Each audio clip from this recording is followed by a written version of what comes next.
In the year 2045, a brutal war with terrible monsters is raging on Earth. The soldier watches in horror as he is pierced by an enemy blade. A giant monster towers over a battlefield strewn with the bodies of fallen soldiers. The young fighter realizes with horror that this is the end. The monster's deadly tentacle rushes towards the defenseless soldier on the ground. Suddenly, another fighter appears and cuts the tentacle, saving his comrade. He takes aim with determination and shoots at the enemy. This is Commander-in-Chief Han Sup. He orders the soldier to stand up. Humanity has been waging an endless war against monsters for decades. After countless battles, there was almost nothing left of the human forces. Their main goal is finally right in front of them. Suddenly, Han Sup finds himself in the center of a huge golden magic circle. He looks at the bright glow in bewilderment, not understanding what is happening. His comrade screams in alarm as he sees the commander being engulfed in light. He is summoned to another world where he finds himself bound in golden chains. Han Sup is confused as he tries to figure out where he is and what these glowing shackles are. An old man in a robe welcomes him to the Empire as a hero from another world. He is asked to defeat the Demon King and save this world from destruction. Han Sup is furious and demands an explanation and wants to return home to Korea. The old man orders him to be silent, and his hand flares with golden magic. A magical oath is placed on him, causing his body to writhe in pain. They explain to him that magic will not cause harm if he is obedient. Overcoming the pain, he asks with hatred if this is really politeness. He is handed a sword and again begged to defeat the evil Demon King. As a reward, he is vaguely promised the opportunity to return home. Han Sup silently considers their proposal, weighing the pros and cons. With tears in his eyes, he agrees and is thrown back into battle. Thus, he became a hero from another world in the service of a foreign empire. He worked tirelessly and went on countless campaigns. He fought monsters, fulfilling all the endless orders of the empire. Years passed, 3, 5, 10 years, and he continued to fight. Having sacrificed his youth, he finally defeated the Demon King and dreamed of freedom. But the old man tells him about a new mission, destroying his hopes. Han Sup says in despair that this is not what he was promised. They explain to him that now he must destroy the enemies of the empire. His latest target is identified as a knight named Beidel, with the promise of freedom after that. He understands that he has no choice and curses his slave lot. He attacks the Night Kingdom, sowing fire and destruction around him. He confronts Beidel and says bitterly that he had no choice. He apologizes to the dying knight, but the latter asks him not to do it. The dying knight warns that the same fate awaits the winner. Han Sun is relieved to think that it's all over and he will be able to return home. The general pierces Han Sun from behind with his sword, calling him a hero from another world. The general praises Han Sun for his years of service, calling him the Empire's faithful hunting dog. Han Sun is horrified to realize that he was deceived and was never intended to be sent home. The general says that they don't need it, because a hunting dog can only bite. The general bids farewell to the dying Han Sun, who regrets his naivety. Before his death, Han Song vows revenge and the complete destruction of the cursed empire. On the same night that one life died, another began, and the Duchess was informed of the birth of a son. A beautiful woman with blonde hair looks tenderly at the baby and says that she is his mother. The baby looks at the man standing next to his mother and tries to remember where he saw this face. He recalls that this man, Duke Sax, is the greatest necromancer on the continent. He realizes that he is in the necropolis, the capital of forbidden magic, and his rebirth stone has worked. The rebirth stone was the only artifact he hid to free himself from the leash. He realizes his good fortune, having been reborn as the firstborn into one of the most elite families in the empire. The baby happily thinks that this time he was born with a golden spoon in his mouth. He plans to grow up, learn necromancy, and destroy all the imperial bastards. The parents notice that their newborn son is not crying, and the father worriedly asks the nanny about it. The mother asks the nanny to check the condition of the child, who is strangely silent, although he is breathing evenly. The baby, with a serious look, thinks that he is not a child, and tears are not so easy to provoke. The nanny reassures the parents, telling them that the baby's breathing is stable and there is nothing to worry about. The father thinks that the child's silence may be a bad omen, but the nanny offers a solution. The nanny smiles and spanks the baby on the bottom to make him cry. The child stubbornly holds back his tears, and the nanny is surprised by his fortitude. The mother takes her son in her arms, and he mentally expresses outrage at the adult's behavior. The woman gently hugs the baby and he calms down. The warmth of his mother's hands awakens a long-forgotten memory in Han Sun. He remembers his past life, full of loneliness and pain, and cannot recall such warmth. His new mother's hand radiates a love he has not known for many years, and tears come to his eyes. An adult inside, Han-sun, can't help but cry loudly like a normal baby. 8 years have passed, and Dale's parents, lying in bed, are amazed at how quickly time flies. The mother asks if Dale is still in the office, and the father replies that his son takes after him. The father notices his son's interest in magic, but the mother reminds him of the promise he made. Alan clarifies that this is about a promise not to teach Dale necromancy. She is glad that he remembers, and he tenderly confirms this. Alan calms his wife and talks about a gift for his son, but their conversation is interrupted by noise. An agitated maid runs into the bedroom and reports that something has happened to the young master. The parents run into the office and see Dale in the center of a flash of magical energy. The mother runs up to her son and asks worriedly about his well-being, while the father analyzes the situation. Alan, the great necromancer, senses that the air in the room is filled with mana. Dale realizes that at 8 years old, he can already release mana and asks to be released. Father asks menacingly if Dale released the mana from his body. Dale panics as he tries to figure out how to respond without revealing his true identity. The father smiles and praises his son, saying that this was to be expected.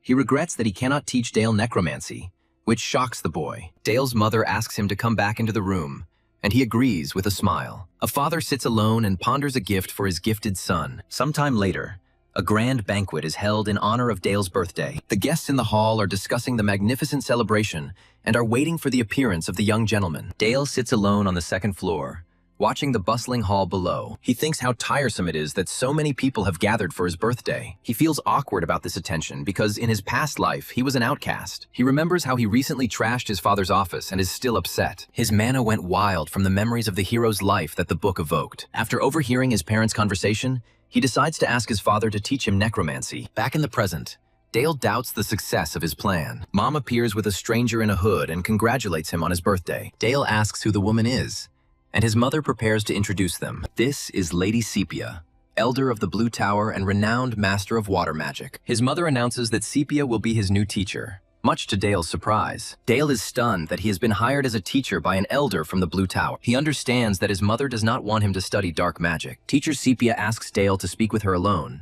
and he agrees. In the snowy forest, Sepia says that she was asked to teach him only water magic. She asks if he is disappointed since he probably wanted to study something else. A surprised Dale asks how she knew about his desire to study necromancy. Sepia explains that the terms of his parents' marriage are known throughout the Empire. His father promised Lady Helena that the dark legacy would not be passed on to their children. On their wedding day, even the elders of the Black Tower wore white. Sepia promises to find a way to convince Lady Helena to allow him to study. She formally asks if Dale will accept her as his teacher. Dale wonders why the elf isn't bothered by necromancy, which goes against nature. Sepia laughs cheerfully, finding his question very funny. She rhetorically asks whether the resurrection by the priests is the will of nature. For her, necromancy and resurrection are one and the same, which impresses Dale. Sepia begins the lesson with the goal of forming the first mana circle from the fragment. Dale is happy with this goal, as the first circle of mana is necessary for using spells. At her direction, he places his hand on his heart and concentrates completely. He reflects that this world, unlike Earth, is completely filled with mana. But ordinary creatures, not like ancient dragons, cannot control raw mana. Therefore, a heart mana circle is needed to filter and process this raw mana. After collecting the fragments, you need to make the assembled circle rotate evenly around it. Yeah, so the circle is the process by which mana gets to the heart, just like the teacher said. Teacher Sepia asks him to carefully begin circling the mana around his heart. She says it takes a month, so there's no need to rush.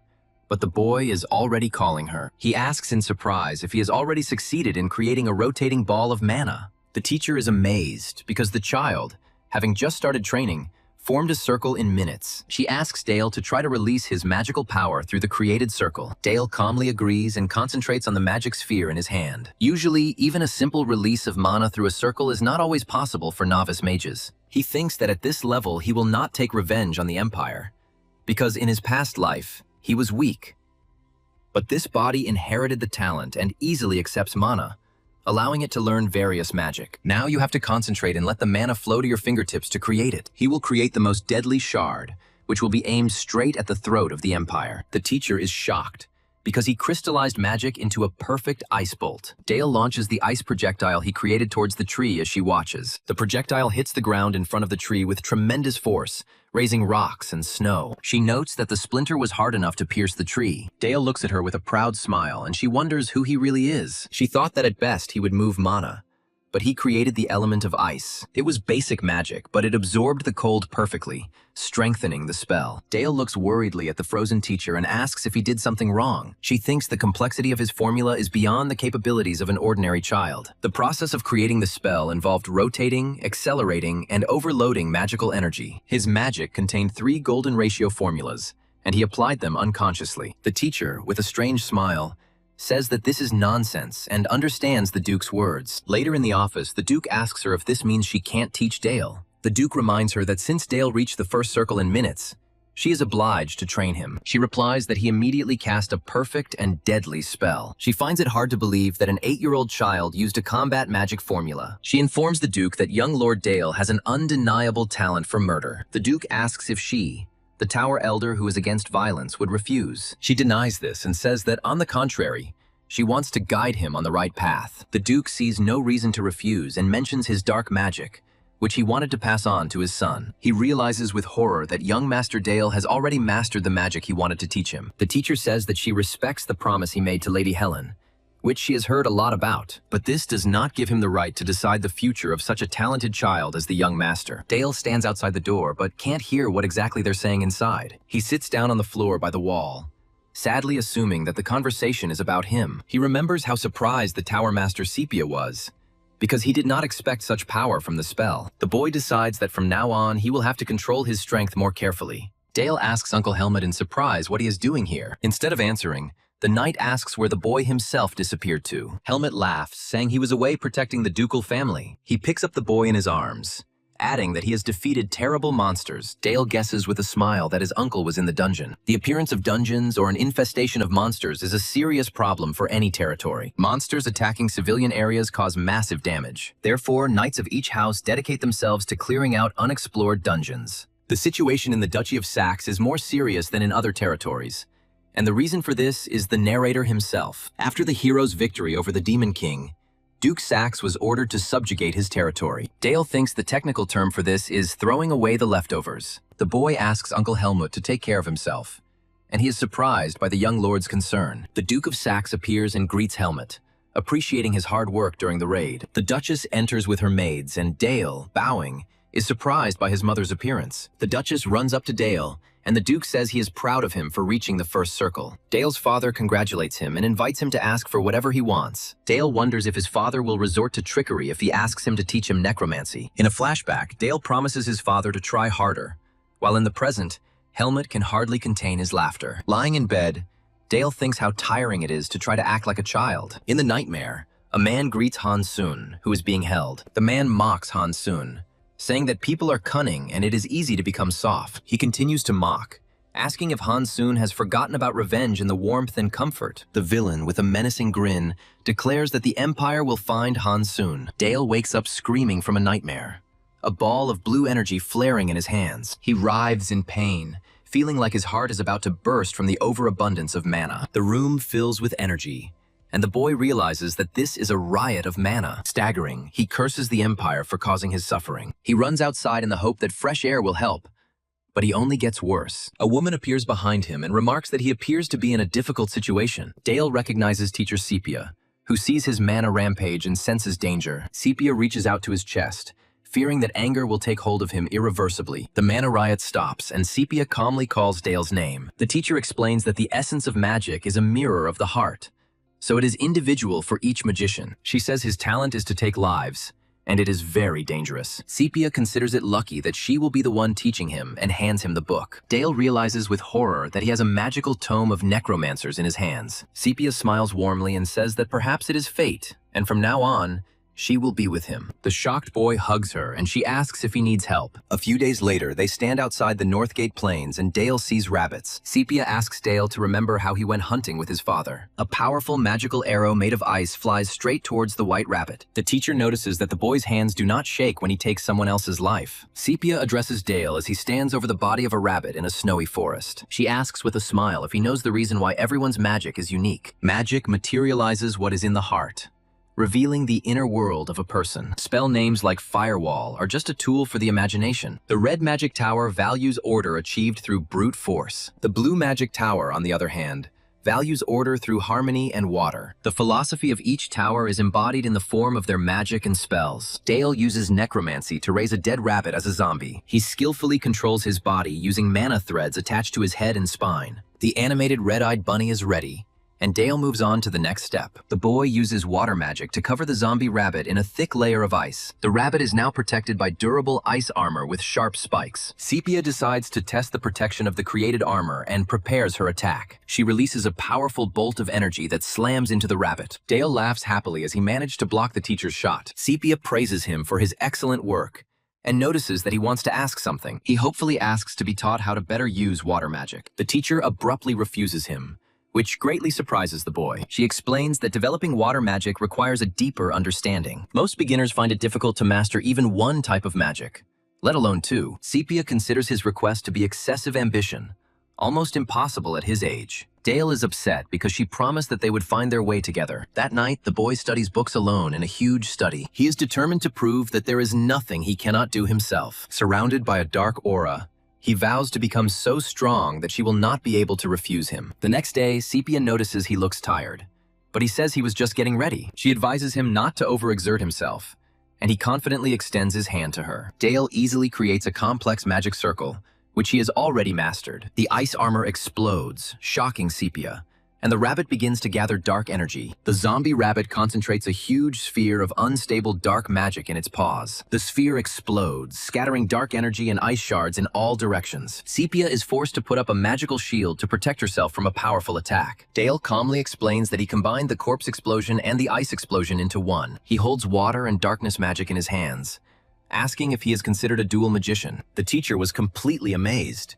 as she had never seen such a method of attack. The combination of the two explosions created a massive area of effect attack. Sepia understands that this magic could only be created by someone who has dedicated their entire life to battle. A man with red eyes contemplates a mental image of a child who looks away in surprise. A knight in armor greets the young master and Lady Sepia upon returning from a campaign. He says that this time they defeated a small group of monsters. Another knight adds that the Black Cavalry had their work cut out for them. The narrator introduces the Black Cavalry, the unrivaled warriors of the Duchy of Saxena. Their knight captain, Sir Helmut, is one of the 7 sword masters on the continent. The boy, smiling, reminds the knight of his promise to teach him how to wield a sword. The knight laughs and confirms that he has not forgotten, and the boy says goodbye to him. As he leaves, Helmut advises not to linger in the cold. The teacher suggests going back, and the boy agrees, looking at the castle in the distance. That same night, Lady Sepia is talking to someone while pouring tea. She reports that young Master Dale has completed his first circle of necromancy and water magic. The boy's father, Lord Noir, begins to say that they asked her for something different. Sepia, surprised, clarifies that they only asked to teach him water magic. She explains that as a mentor, she wanted to teach him everything he wanted. Dale's mother asks him to continue his training in water magic if he wants to. The teacher agrees and promises to take care of him in the future. Sepia sincerely apologizes to Lord Noir for breaking the promise she made. The mother laughs, calling their child extraordinary, because he became a double mage at the age of 8. The father looks worried, admitting that his son sometimes scares him. He confesses to his wife that he would like to teach Dale necromancy himself. The father imagines that the boy will become an excellent student. As a father, he wanted his son to inherit his legacy. Lord Noir covers his face with his hand and asks Elena for forgiveness. Elena reminds that people are afraid of necromancy and call it death magic. She asks to train him so that he becomes a necromancer capable of ignoring other people's opinions. The husband agrees and vows to do everything to make their son the best. So it's the first day of school, and Dad says he's very disappointed in Dale. He reproaches his son for reviving lives without even suspecting that he had control over them. Dale justifies that this is all the teacher taught him. As soon as the boy showed his father the basics of necromancy, he sighed and brought him here. His father forbids him to use even such basic spells while he is teaching him. The training will begin with memorizing the bone and muscle structure of all life forms. The boy obediently agrees with his father, bending over the book. He memorized every letter in books that in his world only doctors could read. Father says that Dale has mastered the basics and allows him to move on to practical magic. Now they will begin the real work, and the boy readily agrees. Dale is surprised to find a goblin's corpse on the altar. His father notices his puzzled expression and smiles. Father says that a skilled necromancer can turn a simple soldier into a death knight. Dale's father offers him the chance to control a regular undead soldier and asks how he will do it. Dale realizes that controlling a bipedal goblin is much more difficult and orders him to shoot. The undead goblin lunges forward, and Dale compares controlling it to a complex puppet. Dale realizes his mistake, The goblin's joints have frozen due to post-mortem rigidity. The boy is in a panic and doesn't know what to do in this situation. The father puts his hand on his son's shoulder and says that strengthening the body was a good idea. He explains that a side effect of this enhancement is limited mobility. The father demonstrates his power by creating a powerful vortex of dark magic around the goblin. He explains that the rib cage is designed to protect the organs and changes it. The father teaches his son to understand the structure of the goal and change it to suit his needs. He says that changing bodies is the basis of black magic. Dale asks his father to teach him the mentality of the black magic tower. The father looks at his son and asks if he is ready to hear the truth. He gets down on one knee and says that the truth is always hidden within death. To know the truth, you must first understand the full weight of life. Dale remembers the past, where a man on his knees begs the hero for mercy, but the hero raises his bloody sword, not listening to the pleas. Dad notices that Dale doesn't look well and asks if he's okay. Rumors that the Duke was teaching his son dark magic quickly spread throughout the Empire. The Duke's violation of his oath caused a huge uproar in the Empire. Dale has captured the attention of the entire Empire, and now all eyes are on him. A few weeks later, Dale trains with a knight on the duchy's grounds. Their wooden swords clash in a furious fight. Dale throws a jumping punch, but his opponent blocks it with ease. The knight praises the boy, but he understands that his opponent is giving in to him. Dale asks with a sly smile if the knight dropped his sword on purpose. The knight denies this and says that Dale is using techniques from real combat. He says that Dale's skill is excellent, but mages are always protected by knights. Therefore, he does not need to train so hard with the sword. The knight thinks the boy shouldn't put himself through this, but Dale has a reason. Dale replies that it is not fitting for a duke's son to rely only on guards and magic. The knight is delighted with the answer and says that he would dream of having such a son. Dale's mother approaches them and notices their high spirits. She says she came to see how hard her son trains. His mother reminds him of the birthday present he asked for. She is pregnant and says that he will have to take care of his little sister. 10 months later, the whole family gathered around the mother's bedside with her newborn. Dale looks at his sister tenderly and cannot believe his happiness. Dale's father offers to hold his sister, which greatly embarrasses him. His mother encourages him, and Dale realizes that holding the baby isn't that hard. Dale asks his mother if his newborn sister looks like her, and she remarks how happy the baby is. He carefully holds his sister in his arms, and his mother asks how he is feeling. Dale tells his father that his sister, although easygoing, feels like a very heavy responsibility. The father explains to his son that this is the meaning of life, and asks him not to forget it. Dad reminds him that it's time for Dale to go to class with teacher Sepia, who is already waiting for him. Elf Sepia announces that their lesson today will be practice for real combat. Dale hesitantly asks if he should fight seriously. Sepia offers to show him what he has learned and easily repels his ice attack. She catches his magic projectile with her hand, saying that his first attack was too slow. The teacher asks with a smirk if it is too impudent for the student to be condescending to her. Sepia attacks back, and Dale panics, realizing he urgently needs a barrier. He manages to create an ice bracer, and thinks that without the block, he would have been seriously injured. Sepia is impressed by how quickly her student was able to create ice armor for protection. She suggests repeating it, and Dale begins to recite the formula for creating an ice wall. He puts all his power into the spell and erects a huge wall of ice in front of him. Sepia is surprised that he was able to create such a powerful defense right in the middle of a battle. She realizes that he has improved the structure of mana, making the ice incredibly dense and durable. The teacher touches the wall and wonders why Dale used a protective spell. She assumes that after her attack, he simply needed a little break. But Dale recites a new formula, and the ice wall begins to glow from within. He gives the command, "Explode," and the wall in front of Sepia bursts into bright light. Dale mentally calls his creation a grenade, and the wall shatters into thousands of sharp fragments. He sees that his tactics have worked and thinks about the complex spell he just cast. He compacted the ice to its limit and then exploded it, turning an ordinary wall into a powerful grenade. Dale calls out for the teacher in horror when he sees her motionless silhouette in the center of the ice explosion. Sepia appears nearby, unharmed, and Dale is relieved to realize that he only blew up an illusion. She smiles and praises him for his impressive and very clever magical technique. Sepia touches the scratch on her cheek, surprised that a first circle mage could injure an elder. Dale says with alarm that he didn't mean to hurt her during training. She replies that she is grateful for this wound, because it proves his complete trust in her. Sepia says she is immensely proud of him as a teacher and considers him an excellent student. She strokes his head and he shyly replies that he created the formula thanks to her lessons. Later, Dale's father asks Sepia about the wound,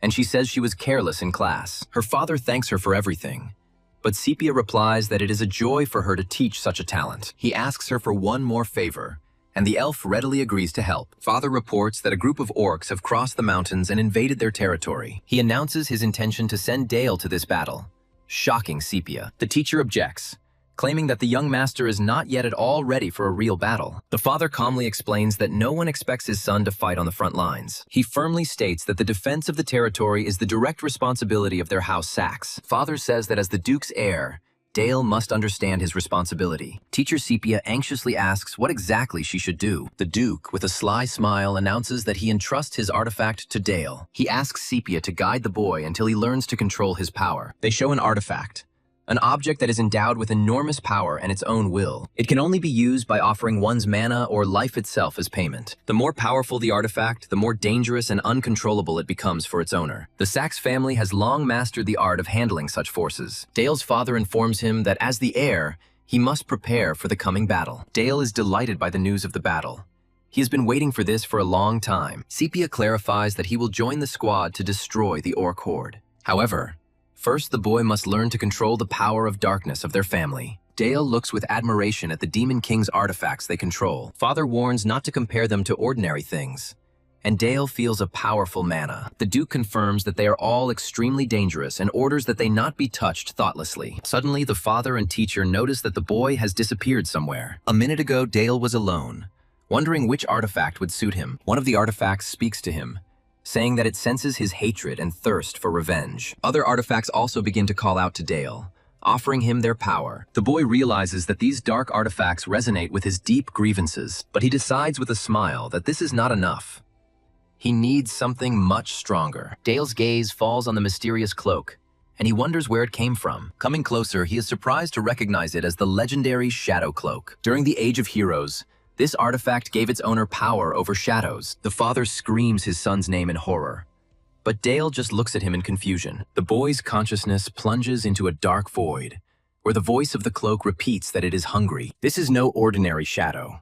Its previous owner was able to summon real shadow storms. To control the cloak, the owner must force its shadow creature to obey. A huge sphere of dark energy appears around Dale, frightening observers. Sepia is worried, and her father is afraid that Dale will lose his mind and be eaten. The teacher panics, and the Duke decides that he will have to pull his son out by force. But before they can intervene, the sphere of darkness dissipates. Dale emerges from it unharmed, calmly responding to his father. He assures the teacher that he is fine, but she cannot believe her eyes. The father is shocked to think how the child was able to so easily master the powerful artifact. Dale asks his father a question, and his father allows him to speak. With an innocent smile, the boy asks if he can touch the other artifacts. The father reluctantly agrees, and Dale happily begins exploring the vault. A few days later, during training, the knight recognizes the shadow cloak on the boy. Dale confirms this and says that everything is fine, except for a slight tingling sensation. Knight Helmet is surprised, and Dale assumes that he was alone. Dale thinks the shadow creature has become attached to him because he is lonely. The boy thanks Uncle Helmet, and his shadow takes on a toothy form. Helmet approaches Dale with an unexpected request. Dale asks for a real sparring match, which shocks the knight. Helmet happily agrees and prepares for the fight, and Dale promises to try his best. Dale understands that a fight with one of the continent's masters will not be easy. Helmet promises not to use aura and to fight only using the basics of fencing. The boy doubts, because the knight's credo is to always fight seriously. Dale's real goal in this sparring is to practice using the shadow cloak. This battle will be a test that will determine the true value of the artifact. Dale starts the fight using the shadow blade throw attack. Helmet easily deflects the shadow blades with his sword. Dale is amazed, as the knight parried the blow with sheer force. Grinning, Helmet announces that it is now his turn to attack. The knight rushes to attack, but is met by sharp spikes from the shadows. Helmet dodges and goes for an overhead strike, but Dale blocks it with a shadow. A powerful blow throws the knight back, leaving a deep crater on the ground. Helmet doesn't believe the boy blocked a blow that could break ordinary swords. Dale understands the difference between a normal weapon and a high-level artifact. The knight offers to exchange blows 10 more times, and the fight continues. The watching knights whisper, as no one has ever withstood more than 2 blows from Helmet. They feel an indescribable wall rise between them and Dale. A few days later, Dale's mother tells him that she will talk to his father again. She can't let him go to a dangerous place, but he is calm, because his loved ones will be nearby. Mother is worried, but Dale says he must become stronger for the future of the duchy. When the time comes, he will need strength to protect his family. He asks his mother to let him become strong enough to protect her. Seeing his determination, The mother gives her consent with a smile. Dale mounts his horse and promises his mother that he will be back soon. At dawn, the troops are ready to leave for the temporary base. Dale's father suddenly orders him to give the order to go on the road in his place. He says that one day his son will command their proud cavalry corps. Dale realizes that this is his first battle as their leader. The boy gives the command, and the proud swords of the House of Saxe answer him with a battle cry. 250 cavalrymen and elite rangers are participating in the operation. Their target is approximately 1,000 orcs fleeing cold and hunger. The plan is to strike first, setting an ambush near the Saxe River. There is only one way for 250 people to quickly cross a deep river. An elf comes forward and says that she will build an ice bridge. The boy looks at his teacher with delight, grateful for her help. The elf teacher uses a powerful spell to create a huge ice bridge across the river. She turns to the others and gestures for them to cross the bridge she has created. The riders cross the bridge, and their leader thanks the elf Sepia for her help. A boy named Dale says goodbye to his teacher, ready to go into battle. Sepia looks after him with a strange, warm smile on her face. The Duke notices her anxiety and thinks how much the student makes the teacher worry. A few moments later, the action moves to the orcs' temporary base near the rocks. A secretive squad of rangers called the Winter Guardians prepares to ambush the enemy. Fire arrows rain down on the orc camp, sowing panic and destruction. A wounded but enraged orc lets out a furious roar among his fallen kin. The commander gives the order, calling for the 1st, 2nd, and 3rd Cavalry battalions. The cavalry forms into battle formation and quickly charges towards the orcs. Dale and 2 companions watch the battle begin from a high place. He mentally analyzes the tactics, noting the enormous force of the charge of the charging cavalry. Spears, enhanced by the knight's aura, easily pierce even the tough hide of orcs. Dale is amazed at how one-sided the battle seems, and the Duke confirms the strength of their forces. However, one of the knights warns young Master Dale, advising him not to relax. Suddenly, orcs with large shields stop the cavalry charge, engaging in close combat. The commander realizes that the ambush did not destroy the enemy and decides to retreat to regroup. A bright signal flare soars into the sky, signaling all units to retreat. 2 orcs watch the human troops retreat with an angry growl. One of the knights does not have time to retreat, and the orc pierces him with his weapon. Dale sees the fallen knight and realizes that the others believe he is beyond saving. He watches with anger as the others simply watch the wounded man as the orc approaches. The boy understands that if he rides on horseback, he will not have time to save the knight. He decides to use magic and alters the formula for the ice bolt to be a sniper shot. His eyes flash blue as he adds the ballistic equation to the spell. Dale creates a new spell, Barrett's Ice Bolt, in the form of a magic bullet. The Duke is amazed by the incredible accuracy of the shot, made from such a great distance. Immediately after the shot, Dale rushes on horseback to the battlefield to the surprised cries of his companions. The Duke stops the knight who is about to follow the boy. He is impressed that Dale has created such original and powerful magic at such a young age. The Duke comes to the conclusion that Dale's inner world is nearing its end. While the rest of the orcs regroup, one of them looks at his fallen comrade. Arriving at the scene, Dale sees the rescued knight and realizes he has 2 problems. Firstly, his body was frozen in panic.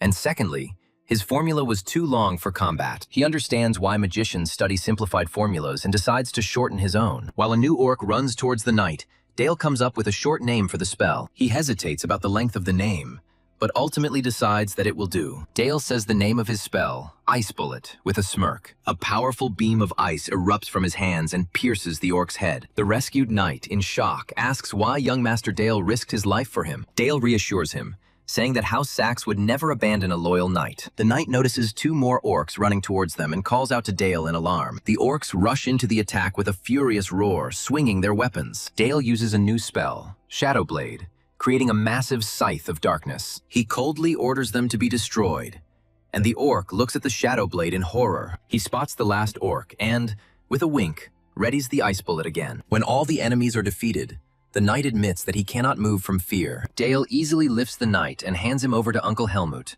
who has arrived with the cavalry. Uncle Helmut leads the cavalry into a charge, shouting praises to the House of Saxe and Dale. Sometime later, at the camp, Dale is informed of the successful completion of the operation. In the tent, Dale's father calls him for a talk and asks why he rushed behind enemy lines. The father asks with displeasure what made his son commit such a reckless act. The father demands an explanation, and Dale meekly agrees to answer. Dale reminds his father of his words that one day he would lead these knights. His father calls his arguments unconvincing, and Dale doesn't understand why he's so cold. Then Dale asks his father point blank why he just stood there and watched his knight die. The father explains that their lands are constantly under attack, and the knights should not hope for salvation. Dale says he still hoped for help, but his father sarcastically compares him to himself. He reproaches his son for giving the knights false hope of salvation from the outside. The father asks how many warriors will survive if they wait for help instead of fighting. He explains that the knights must fight to the limit, and only then will he intervene. Dale admits that his father was right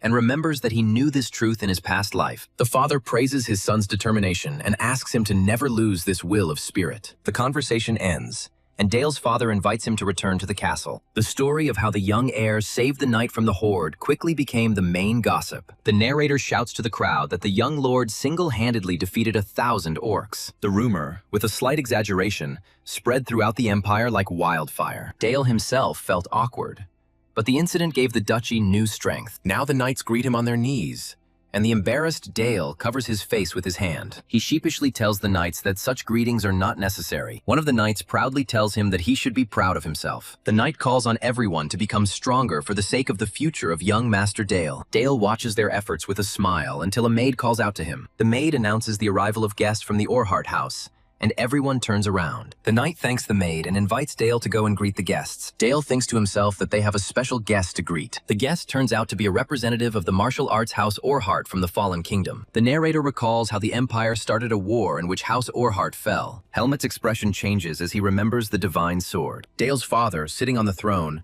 asks his son about his training. The servant announces the arrival of the guests, and Dale asks that they be shown in with respect. The arriving guest introduces herself as Vanessa Orhart, a servant of Duke Saxon. Vanessa introduces her daughter Charlotte, who looks very unhappy. Charlotte angrily asks her mother why she bows her head to them. The Duke reacts calmly to the girl's insolence, attributing it to fatigue. Dale offers Lady Charlotte a tour of the castle. The girl angrily pushes his hand away and screams at him not to touch her. Charlotte calls them shameless nobles, and her mother demands an apology. Vanessa apologizes for her daughter's insolence, citing her instability. She says that a new manager was recently appointed to their territory. This man is known as the Holy Knight, but goes by the nickname King of Pig. They say he is looking for experienced swordswomen to produce an heir. He even targeted Vanessa's underage daughter, Charlotte. The girl barely managed to escape, but this horror cannot be erased from memory. Vanessa begs him to take her daughter as a servant to protect her. The mother hopes that this man will never be able to raise a hand against her again. Charlotte asks Dale where he is taking her, and he thinks about her choice. Dale asks with a smile if her hand is okay after the blow. He notices that she has been crying recently and realizes that she is still a child. Suddenly, Charlotte points a rapier at him and suggests a duel. She furiously orders Dale of House Saxe to draw his sword. Dale is surprised by her behavior and thinks that she is just doing whatever she wants. She demands to fight, but he first asks for a reason. Charlotte had heard rumors of him single-handedly killing 1,000 orcs. She wants to defeat him to prove to the whole world that she is stronger. Then everyone will understand that she is capable of protecting her home from Count Brandenburg. Dale's expression darkens as he remembers the Empire dog that once stabbed him in the back. He understands that they have a common goal, but first, she needs a dose of reality. He takes out a dagger and says that she is just a child who knows nothing. Dale challenges her to attack him using all her strength. She readily replies that she was just about to do so. Charlotte lunges for an attack, but Dale easily blocks her blow. She continues to attack, but he easily repels all her attacks. He notes that she deflects attacks with wrist flicks and even uses aura. The narrator explains that the mage generates mana through a circle in his heart. In the same way, the knight accumulates an aura in his body that exceeds his capabilities. Dale jumps over her and with a quick movement knocks the rapier out of her hands. The girl jumps and attacks Dale, but he easily blocks her glowing blade. She grins maliciously, confident that at this level the advantage is on her side. In her memoirs, the girl says that her father died before she was born. Her mother told her that she must protect their home as a proud daughter of the divine sword. Even after the fall of the kingdom, she did not stop her persistent training with the sword. She doesn't understand why this boy stops her attacks with ease again and again. Their blades clash again, and she is completely bewildered by his strength. Defeated, she falls to her knees and wonders why she can't win. Dale calmly replies that she is not the divine sword. He admits that her pride as the daughter of a great warrior is quite justified. He explains that she is now too weak to defend her home from their common enemy. Desperate, she asks what to do, and Dale introduces himself, stating his family. He swears in the name of his family to become the protector of her home, the home of Orhart. Dale promises to be her shield until she is strong enough to defeat the enemy herself. He asks her to swear to become a sword for him and his house, because her blade is worth it. The girl agrees with a slight smile, Realizing that she cannot refuse such an offer, Charlotte Orhart bends her knee and swears allegiance to him on her knightly honor. From the outside, it might have seemed like just a simple, childish promise, but the determination behind that oath was as strong as an unbreakable vow. Later, in the Duke's office, it turns out that Charlotte has become a maid in their house. The father is surprised that she agreed without hesitation and asks his son what happened between them. Dale replies that they made a promise, and he swore to protect House Orhart. The Duke asks if his son made such an oath out of pity, but Dale denies it. He explains with a smile that she is the only heir to the divine sword with exceptional talent. Dale states that his goal is a new divine sword for the benefit of their duchy. The Duke smiles contentedly, approving of his son's plan. Dale gloats that this is a great blow to their enemy, Brandenburg. Meanwhile, in the capital of Old Teutonia, someone is screaming in rage. The High Lord is angry that he has been beaten to the punch. He yells at a subordinate that his men were unable to capture the little girl. A subordinate reports that the assassins sent were killed, possibly by Charlotte herself. He recalls the past, turning to his holy sword, Durandal. He promises the sword, his bride, to find the perfect heir at any cost. The Lord orders to contact the Raven Guild and send people to the Duke's territory. He is ready to pay any price to have the unfortunate girl Charlotte brought to him. A week passed. Charlotte settled into the residence and completed her maid training. Daily sparring with Dale became part of her new routine. On command, they cross swords, beginning another duel. Their training fight is filled with fast and precise movements. Their blades froze in collision again under the mentor's watchful gaze. Mentor Helmet reflects that this is just a duel between children who are not yet comparable to real knights, but he admits their speed and thirst for battle are astonishing for their age. The man stops the fight and praises Lady Charlotte for her excellent work. Charlotte asks to spare her from empty compliments and asks what she is missing. Sir Helmet asks her if she knows what the true essence of the rapier is. He replies that it is not about the blow, but the true essence of foil fencing is in the footwork. Helmet explains that while Dale was dodging, he was closing the distance, and she should have retreated. He points out that due to unnecessary hand movements, her blade trembles and the accuracy of the strike decreases. The mentor states that she will have to rebuild all her foundations from scratch. Helmet criticizes her stand, and Charlotte admits with annoyance that she didn't have a teacher. Helmet laughs, and Dale holds back an indignant Charlotte, who was called weird. He kindly pats her on the head, and Dale thinks that with a teacher like that, she will quickly catch up with him. Dale recalls that creating a mana circle through the heart can take decades. His teacher asks in surprise if he has already completed the second circle of mana. He remembers that a mage's power is measured in mana revolutions, and for the first circle, it is 300 per minute. His second circle has already reached 400 revolutions, which is more than the norm for creating a third. Having reached the second circle, the boy decides that it is time for an experiment. He plans to improve the existing ice bullet spell. First, it strengthens the molecular bonds of the ice to increase the mass and hardness of the bullet. He then creates an imaginary barrel to increase the speed and creates an armor-piercing bullet. A powerful ice projectile flies out of his hand at great speed and hits the target. He is surprised at how easily he was able to create such a powerful spell thanks to the second circle. The teacher praises him for his quick learning, and he thanks her for her help. She thinks about his past actions and realizes that he always uses power for good. Although he sometimes scares her,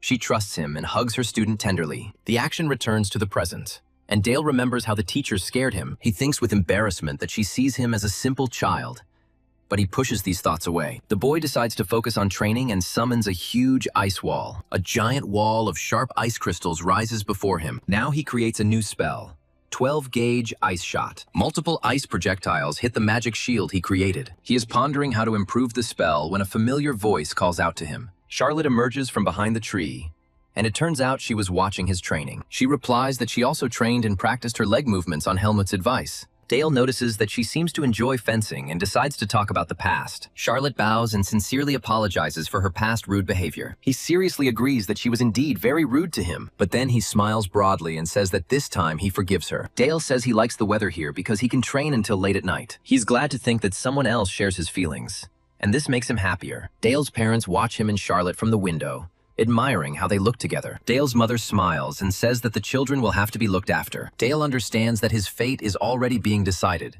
and his mother considers it her duty to guide his feelings. Sometime later, on the outskirts of the duchy, Madame Sachs distributes food to those in need. Dale says his mother helps the poor in the city's slums every week. This year, Dale and Charlotte also started helping, but suddenly, a child runs up to them. A boy in rags grabs Charlotte's hand and begs for help, saying that his mother is in trouble. The child, with tears in his eyes, desperately asks for help. Dale and Charlotte run through the tangled alleys, separated from their nightly guard. Dale spots a man from the Thieves Guild on the roof and realizes that their target is Charlotte. The boy guide says that he will now bring his mother and runs off into the alley. Suddenly, the children are surrounded by suspicious men in cloaks, ambushed in a dark dead end. One of the attackers says they only want the little lady and advises Dale to leave. The green-haired bandit smirks as he takes out a dagger and threatens Dale not to interfere. Dale stands before Charlotte and vows to protect her from the thugs, giving his full name. The bandit leader mockingly admires the nobility of the young aristocrat. He advises Dale to take the circumstances into account as his men prepare for the attack. Dale prepares for the fight,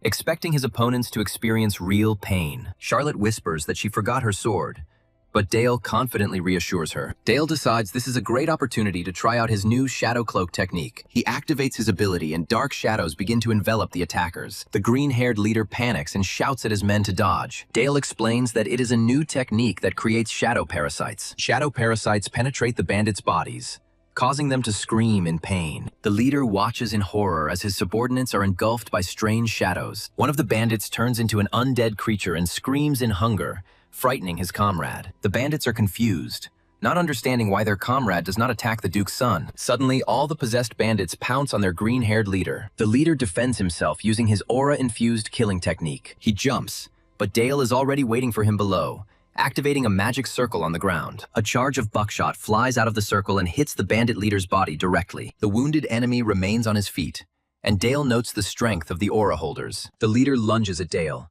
but is torn apart by his own possessed subordinates. The created undead continue to torment the body, screaming that it wants to eat. After the fight, Dale approaches Charlotte and asks if she is okay. The last surviving bandit begs for mercy and promises to tell everything. Dale asks again if he is really ready to give out all the information, but Dale coldly replies that he is not particularly interested and prepares a spell. He tells Charlotte that this is the true face of the House of Saxe, who will protect her. Dale asks her if she's scared, and Charlotte quietly replies that she's a little scared. Charlotte asks Dale with a tender smile if he fought to protect her. In the flashback, Charlotte, still very young, swears allegiance to Dale. She promises that if his house becomes her shield, she will one day become his sword. Charlotte thanks Dale for showing her the future and promises to become stronger. The narrator explains that Dale took Charlotte in because of something his father did. Father Dale was tormented by guilt over the incident with Sir Badal that had happened long ago, so her decision to become his sword was much more significant than he thought. Meanwhile, at his estate, Count Brandenburg sits at the table in a gloomy mood. He clenches his fist in rage, cursing the current situation. The Count reads the letter inviting him to the Duchy of Saxe, realizing that the visit will be difficult. It was a challenge from Duke Noir, who demanded a report and would not accept refusals. Even a great swordsman saint like the Count could not disobey this order. The Duke thanks the Count for coming a long way and arriving at the castle. Duke Noir greets his guest with a grin, apologizing for the modest reception. The armored Count laughs nervously, saying that the Duke's summons was very urgent. The Duke mentions that there is growing unrest throughout the Empire following the attempted kidnapping. The Count grips the hilt of his sword and says that he guesses the reason for the summons. The Duke unleashes dark magic, sarcastically asking if the Count could have been involved in the shameful affair. A sudden gust of dark energy throws the Count and his knights into the air. The Count's knights are engulfed in dark flames and scream in terror. Even the Knights of the Order of St. Magdalene cannot resist the Duke's dark magic. The Duke uses an advanced dark magic called Storm to Oblivion. The Duke orders the Holy Warrior to kneel, and he is unable to resist. The Count shouts in rage, but the Duke coldly advises him to listen carefully. The Count realizes that the Duke is in complete control of the situation and has the right to do so. He didn't expect the Duke to go so far, since he had called him for the sake of peace. The Duke threatens to wipe out the entire House of Brandenburg if they touch the Saxe children. After a direct threat, the Duke calmly offers the tired Count a rest. The Count reluctantly thanks him for the generosity, but is forced to refuse the offer. The Duke wishes the Count a safe return home, and he walks away. Dale watches as his father demonstrates his strength to one of the Emperor's most loyal servants. This act will become a spark that will quickly ignite a flame throughout the Empire. Now it will be their duty to fight against the Holy Warrior and his supporters. In his office, the Duke reasons that the humiliation of the Holy Warrior will shake the Empire. He shows Sepia the corpses of the Thieves Guild members who attacked Dale. The bodies of the attackers were brutally torn to pieces with horrific wounds. Seeing this, Sepia begins to doubt the correctness of his teachings for the first time. The Duke says that Dale's wisdom is needed to guide his talents and offers her a position as an advisor. Sepia understands that he is asking her not just to be a mentor, but to become part of the Sachs house. The Duke adds that Dale depends on her in many ways, and his strength alone will not be enough to raise her. Sepia accepts the Duke's offer with dignity. Her main task becomes to understand how this child sees the world. Time passes, and the day of Dale's 10th birthday arrives. Unlike last year, envoys from the imperial court are present at the celebration. A cunning red-haired man, Marquis Juris, appears among the guests. Some time ago, guests at a banquet admired the sumptuous dishes. One of the ladies is surprised that such magnificence is possible in the center of the Northern Territory. The narrator explains that this is the central nobility, the so-called Emperor's faction. Dale realizes that their visit is actually a hidden warning. This is a message from the imperial family not to ignore the insults of the holy warrior. The boy realizes that the messenger chosen for this purpose is standing right in front of him. Marquis Juris approaches Dale and addresses him as young master. He introduces himself as the Crimson Lord and says he is very pleased to meet you. Juris is the master of the Red Tower,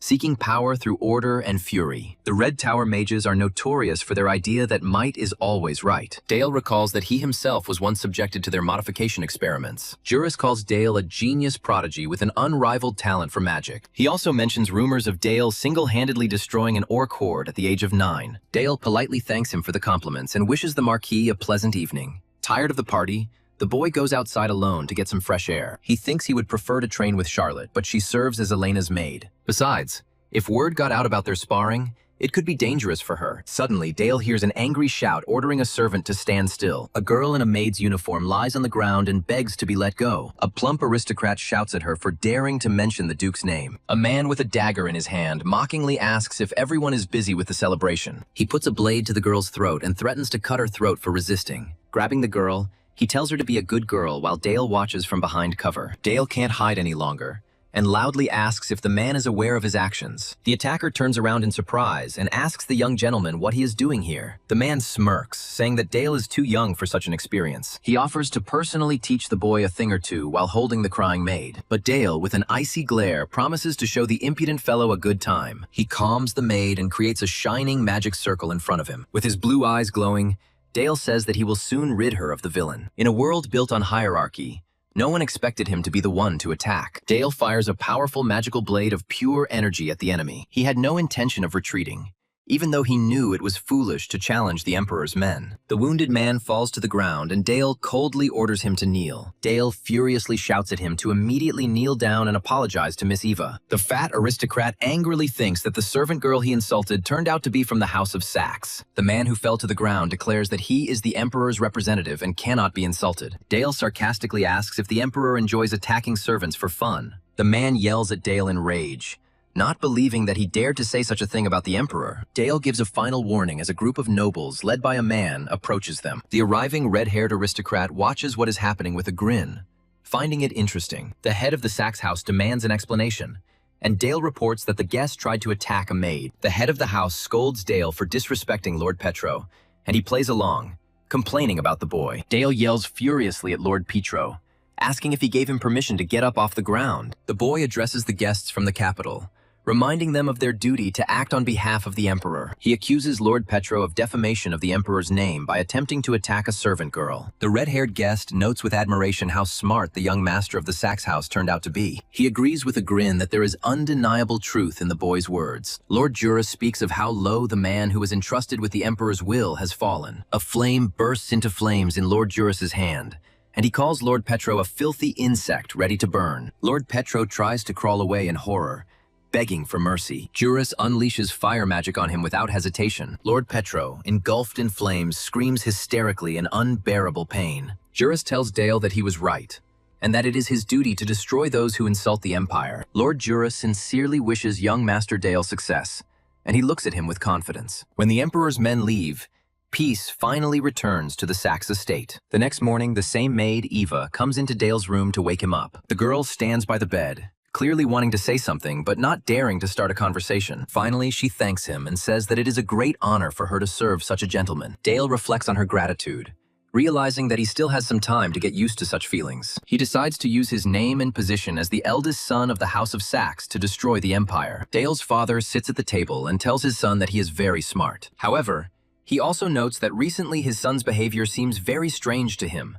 Dale begins to tell his father about what really happened to the hero from another world. His father is surprised by his confidence, and Dale remembers that in a past life he learned about the conspiracy. He tells how the Empire betrayed the hero, fearing that one day he might turn against them. Even after the hero's victory over the Demon King, the Empire did not eradicate the darkness from his lands. Instead, they gave the order to seize the lands of the defeated Demon King. The Empire demanded sacrifices from their house to expand its territory, and then gave them these lands. The father grimly realizes that the bloodshed in these lands will not stop until the darkness disappears. Because of this, people in the Empire began to call House Sax a clan of darkness, pointing fingers at them. He understands that the Empire will eliminate them just as it did the hero, considering the Sax house an internal threat. The father is shocked, but Dale insists that these are just logical conclusions drawn from the recordings. The official version says that the hero died in an honorable battle with the divine sword Beidel. The father admits that he is surprised, because only a few initiates know the truth about the hero's death. The man says that if his theory is correct,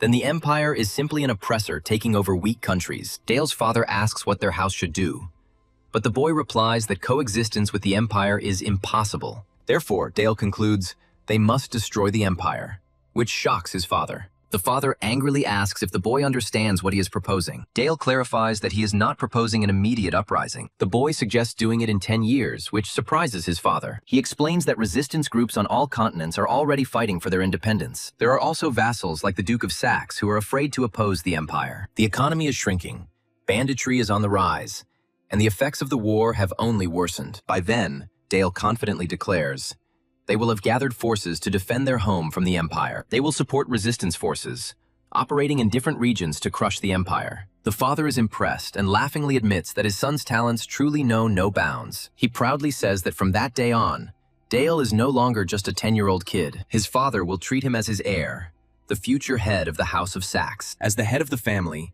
he will listen to the words of his son, who has waited so long for this day. Dale's father suggests that he voice his decision regarding their family without hesitation. Dale asks for permission to take the tower test in Necropolis. The tower trial is a kind of game that determines the rank of magicians. Defeating powerful guardians increases one's status, and the strongest one receives the title of Elder. The father doubts whether his son should go to such a dangerous place where he could die. His father thinks that it is too early for him since he has not passed the third round, but Dale is confident that he will do it soon. Usually, the third circle is completed by the age of 30, and it will not be easy even for him. Dale insists that this decision concerns both him and the entire House of Saxe. If he proves his worth in the test, his status as heir will strengthen his father's position. This way, he will gain a reputation based on trust, not on rumors and gossip. His father asks if that's why he wants to take the tower test, and Dale confirms. The father agrees and leaves the matter to the discretion of his son, who thanks him. A few days later, they arrive in the city of the dead, Necropolis. People bow humbly before them, greeting the Dark Duke. Dale looks tired and wonders if he's overdone it again. In the crowd, they notice the Duke of Saxe with the young Master Dale, a genius of magic. Others whisper that he wields a sword as well as a knight, but one of them calls this absurd. The Academy's top graduate is confident of his victory and mocks Dale's fragile appearance. A man with brown hair greets them, paying respects to the Tower Master. The Duke greets Eris, the Tower Elder, who bows to young Master Dale. Father says that Eris will help Dale during the test. Dale tells Eris that he will be in her care, and she asks him to follow her. Eris announces that 59 Academy graduates are waiting for him for a joint test. She shows him a huge hall filled with tower test participants. Eris greets the assembled group and introduces herself as the tower's elder and secretary general. Eris announces the first test of the Tower of Dark Magic and asks to check the necklace of life on the neck. Dale looks at his necklace, learning that this is a battle royale-style battle for life points. When a precise hit is made, the enemy's necklace activates a protective spell and is destroyed. Eris explains that the attacker gets 1 life point, and the participant with 3 points moves on. Dale understands that the use of artifacts is prohibited and is a quick way to weed out newcomers. The other participants discuss Dale's young age and decide that they need to destroy this monster first. 2 smug participants smirk and discuss whether it is okay to attack the boy. Dale smiles confidently, because from the moment he entered the room, everyone became competitors. The test begins, and several mages immediately target Dale with their spells. One of the mages uses necromancy, summoning undead with a purple aura from underground. A summoned undead man with a bone knife in his hand rushes to attack the boy. The undead strikes the ground, but Dale manages to dodge at the last moment. Dale stands calmly behind, his own summoned skeleton grabbing the enemy undead by the head. Suddenly, other undead are frozen by the ice magic, causing surprise among the onlookers. The participants are shocked to realize that this is water magic, and the boy has mastery over both elements. Dale's ally, a blonde youth, shatters a frozen opponent with one blow. The necromancer who summoned the undead screams in rage at how they dared touch his soldiers. He uses a powerful spell to have his soldier grab Dale. The blonde-haired participant states that using water magic is a violation of the rules. He clarifies that only necromancy is allowed, and other enhancements are prohibited.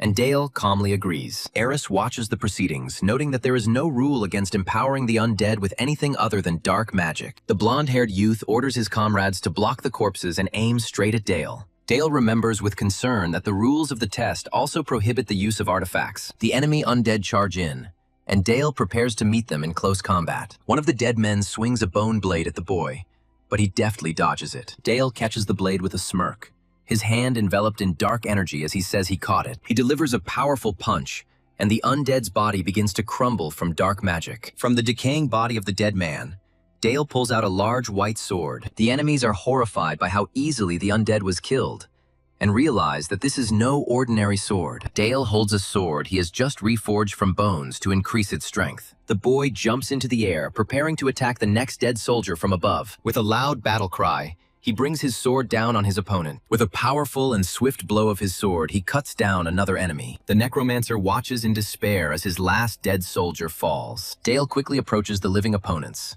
who do not believe that the mage wields a sword like that. The frightened necromancer asks young Master Dale to wait and says that he surrenders. But Dale doesn't listen to his pleas and without hesitation delivers the decisive blow. The defeated opponent calls Dale a monster, and the test ends for him. It is announced that young Master Dale will proceed further alone with 60 hit points. Dale looks at everyone confidently and says that this will be his first step forward. To pass the second stage of the tower test, you need to defeat the flesh golem. A massive flesh golem appears before Dale in the testing arena. The golem attacks, but Dale dodges, as all types of magic are now allowed. Although artifacts are still banned, this is more than enough for Dale. He decides this is a great opportunity to test the limits of his third circle. The golem slams his fist into the ground, raising dust and rocks. The monster is surprised when his hand is bound by dark magical energy. Dale smirks as he casts a spell called Accelerated Decay. Observers note that young Master Dale's magic is unusual. One of them wonders why Dale makes the enemy rot instead of destroying him outright. Dale recalls that in a past life, this strategy was called biochemical warfare. The observer doubts that anyone else understands the nature of his dark magic. The remaining participants, except Dale, will face a second test. The evening after the test, Dale stands alone by the fountain. His teacher Sepia appears and praises him for his excellent performance. He thanks her for her guidance, and she replies that she is proud of him. Dale unexpectedly invites teacher Sepia to go on a date with him. He says with delight that a festival is currently taking place in the city. Sepia agrees to go, and Dale happily shouts, "Hooray!" She thinks Dale must have a misunderstanding of the meaning of the word date. They come to the city festival of Necropolis, where people are having fun. With fireworks in the background, Sepia suggests he's tired after the ordeal. Dale cheerfully replies that he is fine, and there is still time until the next test. Dale remarks that the moon is beautiful, and Sepia agrees with him. He thinks that their silence does not cause discomfort, because it has always been like that with the Sepias. Perhaps it was because she believed in him from the very beginning. He recalls how he achieved the third circle during meditation a few days ago. He needed to surpass his limits and replenish his mana beyond the second circle. Only by enduring the raging mana was he able to reach his third circle. Suddenly he finds himself in a snowy world and sees himself as a child. He understands that this is his inner world,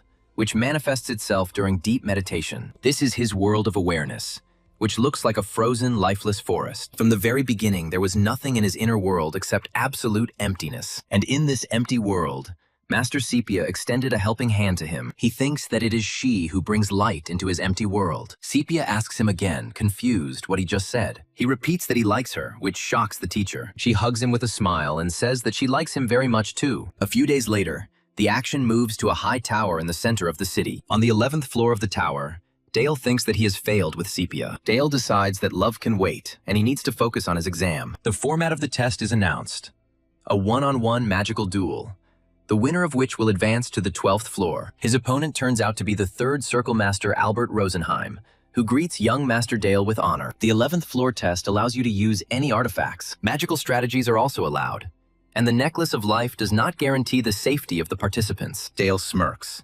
Now he can let loose and show off all his devastating power. Albert begins the fight by creating a powerful burst of energy in his hand and warning Dale to be on guard.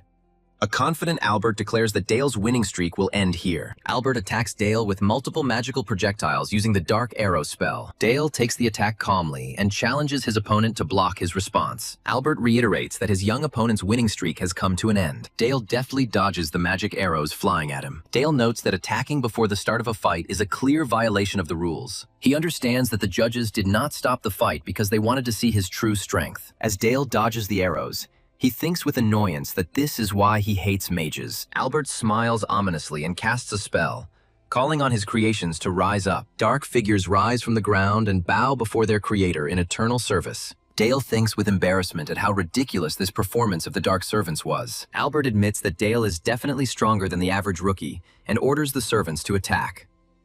Dale easily dodges a powerful axe blow from one of the servants. An irritated Albert yells that Dale can't win by simply avoiding attacks. The summoned creatures continue to attack, but Dale has already disappeared from their path. Suddenly, a huge and ugly monster appears behind Dale. The monster explodes, covering Dale with a powerful wave of dark magical energy. Albert smugly declares himself the winner of today's duel. After the explosion, Albert is surprised to find that Dale is nowhere to be found. He looks around in confusion, not noticing how a dark silhouette rises from the shadows behind him. Dale appears behind his opponent and calmly notes that he looks nervous. He explains that he used a sneak attack called Shadow Transformation. Albert thinks this is not enough to win, but Dale's shadow is already asking for permission to eat him. Dale smiles and allows his shadow to eat, but asks him not to overeat. Dark tentacles envelop Albert, and Dale notices that they are getting hot from hunger. At Dale's command, the shadow releases its victim, and Albert falls to the floor unconscious. The winner of the first round is announced.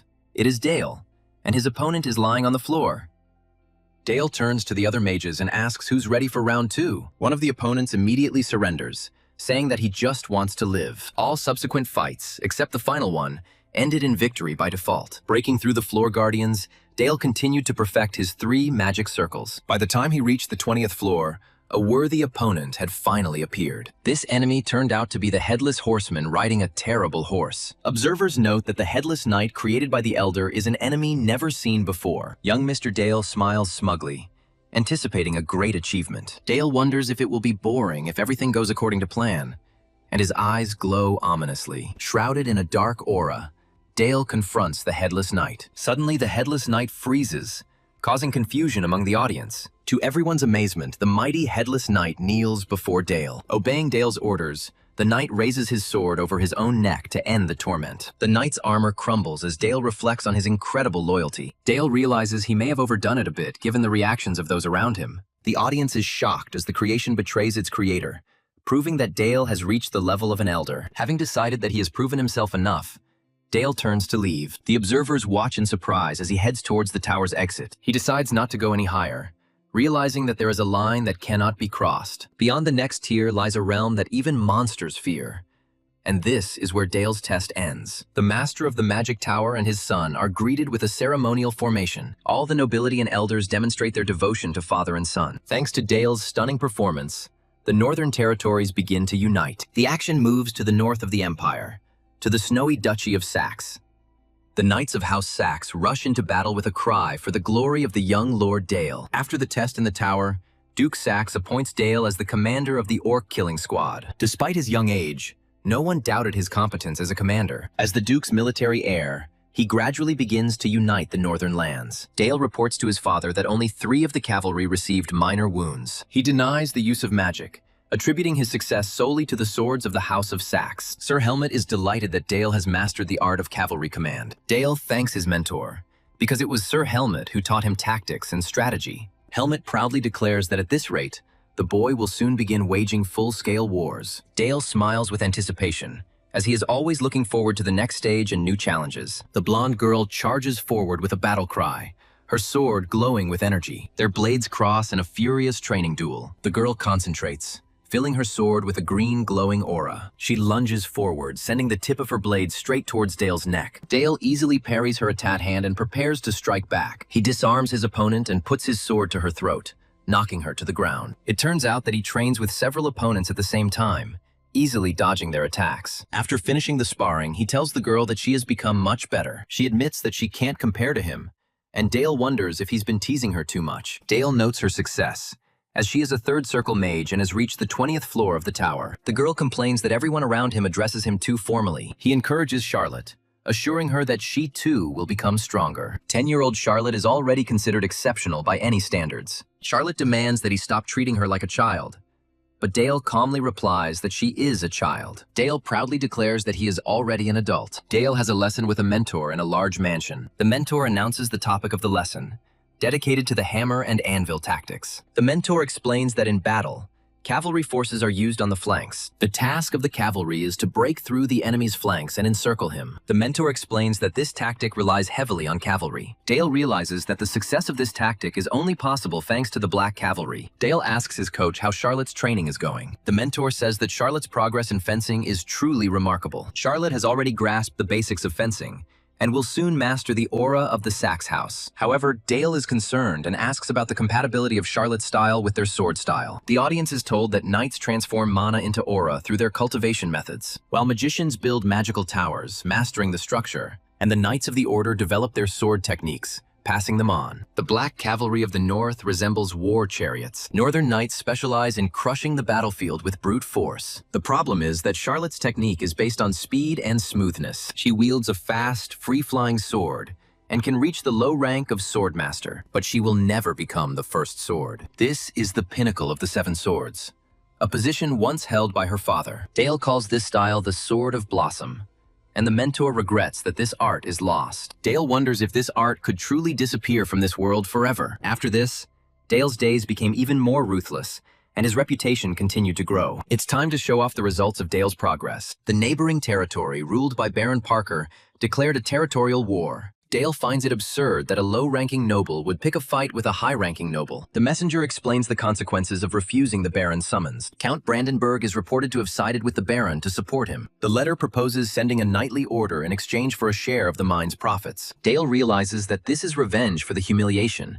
and decides to respond in kind. From the very day of his humiliation, the Count thought only about how to repay the Dark Duke. He found it difficult to start a war, so he decided to settle the matter in the border region. Dale offers to command the battle personally, but his father refuses. The Duke says it's too early for Dale to take this on. He asks his son to refrain from making rash statements, because war with people is different from hunting monsters. The Duke reassures Baron Greenbelt by promising to personally guard his mine. Dale is upset that his father is not listening to him, but the knight asks him to ignore it. The knight consoles Dale, saying that the Duke probably has his reasons. The knight tells Dale that he has prepared something for him. He suggests playing a strategy game similar to chess. Dale remembers that this game is called War, which surprises the knight. The knight explains that the rules are complex, but that mastering them will greatly benefit Dale. He offers to talk about the battlefield if Dale plays with him. Dale suddenly grabs the board and runs away, screaming that this is it. He asks if he will be allowed to participate in the war if he wins. Dale explains to his father that war is a contest of wits, not just strength. The boy asks to be judged on one match, and the knight tries to intervene. The Duke stops the knight and tells him to leave the boy. The father agrees, but sets the condition that if Dale loses, he will refuse to fight. The knight looks at the board in shock, and Dale calmly declares his victory. The Duke and the knight discuss how Dale used his numbers and terrain to his advantage. The knight cannot believe that the boy won 2 out of 3 matches against the Duke himself. Dale asks his father if he will keep his promise, and he agrees. When his father asked, Dale replied that he had found a collection of rules in the library several years ago. He thinks to himself that it was a lie, but without it, he would have seemed too strange. The Duke hands over command of the knights in the upcoming battle to his son. The father warns that the honor of the house is at stake and defeat is unacceptable. He asks one last time if Dale can really handle the battle alone. Dale confidently asks his father to trust him and promises to prove his worth. The Duke approves of his attitude and orders him to return victorious. At Brandenburg Fortress, someone yells at Philip for drinking all day. Count Brandenburg is furious at rumors that a young scion of the House of Saxe will lead the knights. He yells at his son Philip, who is nonchalantly holding a bottle of wine. Philip, the eldest son of the Count, asks his father not to worry about the 10-year-old brat. He asks to be allowed to crush the arrogant offspring of the House of Saxe. The Count contemptuously repeats his son's words about the 10-year-old brat. He shouts that this boy is a monster that Philip won't be able to cope with even in 100 years. The Count pushes his son away, calling him a pathetic insect, inferior even to a child. He regretfully thinks that he should have taken care of Charlotte long ago. The Count entrusts Philip with command of the knights, and he happily agrees. The father clarifies that his task is simply to stand and look beautiful. Sir Milvus will be in actual command, with Philip serving as a figurehead. The Count orders Sir Milvus to take Philip away, who tries to object. The Count laments that he cannot go out onto the battlefield against the child himself. He suspects that this was part of Duke Sax's cunning plan. A few days later, the action moves to the territory of Baron Greenbelt. Young Master Dale of House Sax is welcomed with respect to his new territory. The Baron's men doubt Dale's abilities because he is just a child. Baron Greenbelt says that they feel more confident with the young master. In his thoughts,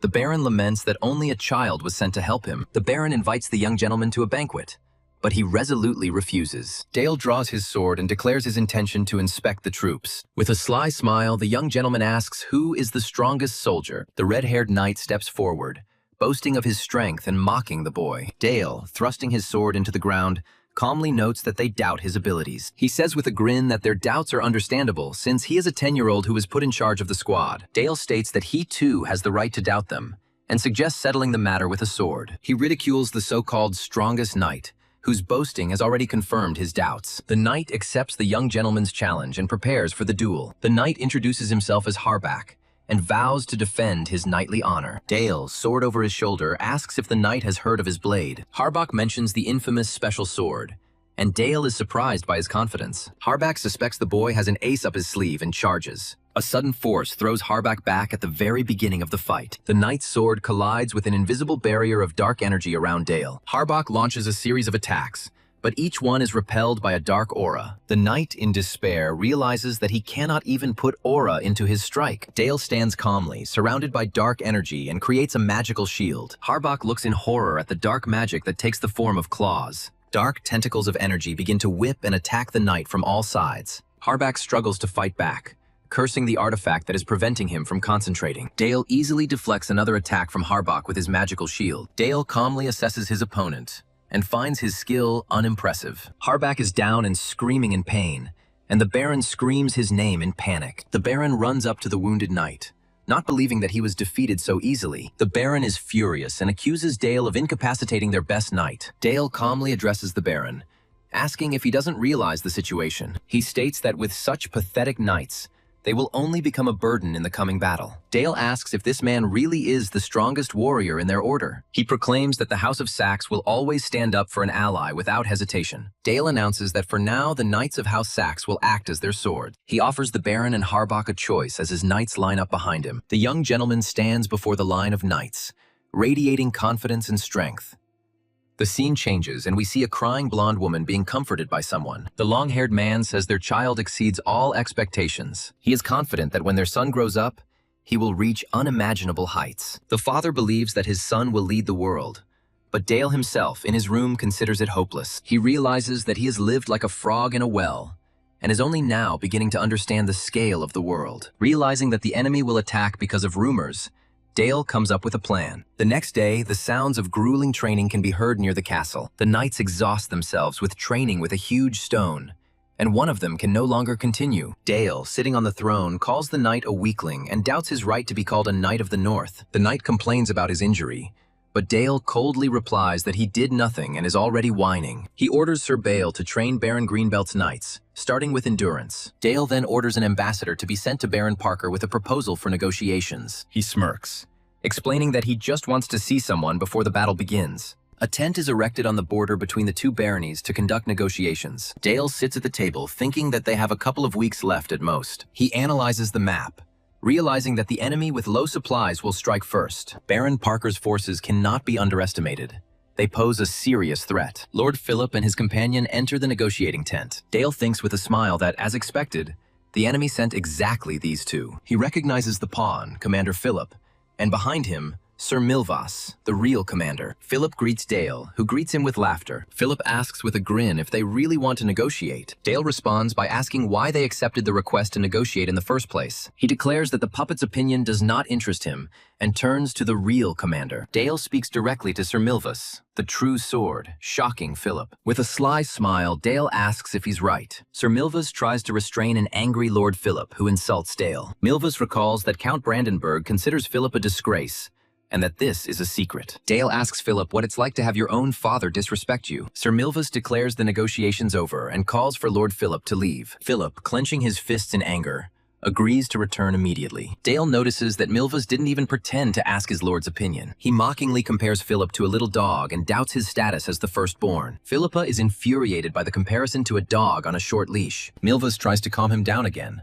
but Philip orders him to remain silent. Dale leans back in his chair, wondering whose puppet Philip is. His tactics are to sow discord among the enemy rather than negotiate with them. Dale asks Sir Bale to step outside for a minute, and he obeys the order. Staying with the guests, he offers to talk face to face. It offers a conversation between two army leaders responsible for what is happening on the battlefield. Philip, in a rage, orders Sir Milvus to leave them alone. He angrily asks Milvus why he doesn't listen to his commander. Philip declares that he will deal with the brat himself, and Milvus understands that he has taken the bait. Dale thanks Lord Philip and reminds him that their meeting is purely for negotiations. Philip asks if Dale has a suggestion, and he says yes. Dale proposes that the Knights of St. Magdalene abandon the battle immediately. In exchange, House Saxe promises to supply their army with provisions for the return journey. Philip furiously asks if Dale thinks this is a real proposal. Dale apologizes for his insolence, but urges Philip to be prudent and deploy his troops. He threatens that otherwise their army will be destroyed, and Philip's reputation will be dragged through the mud. Philip laughs, accusing Dale of mocking him,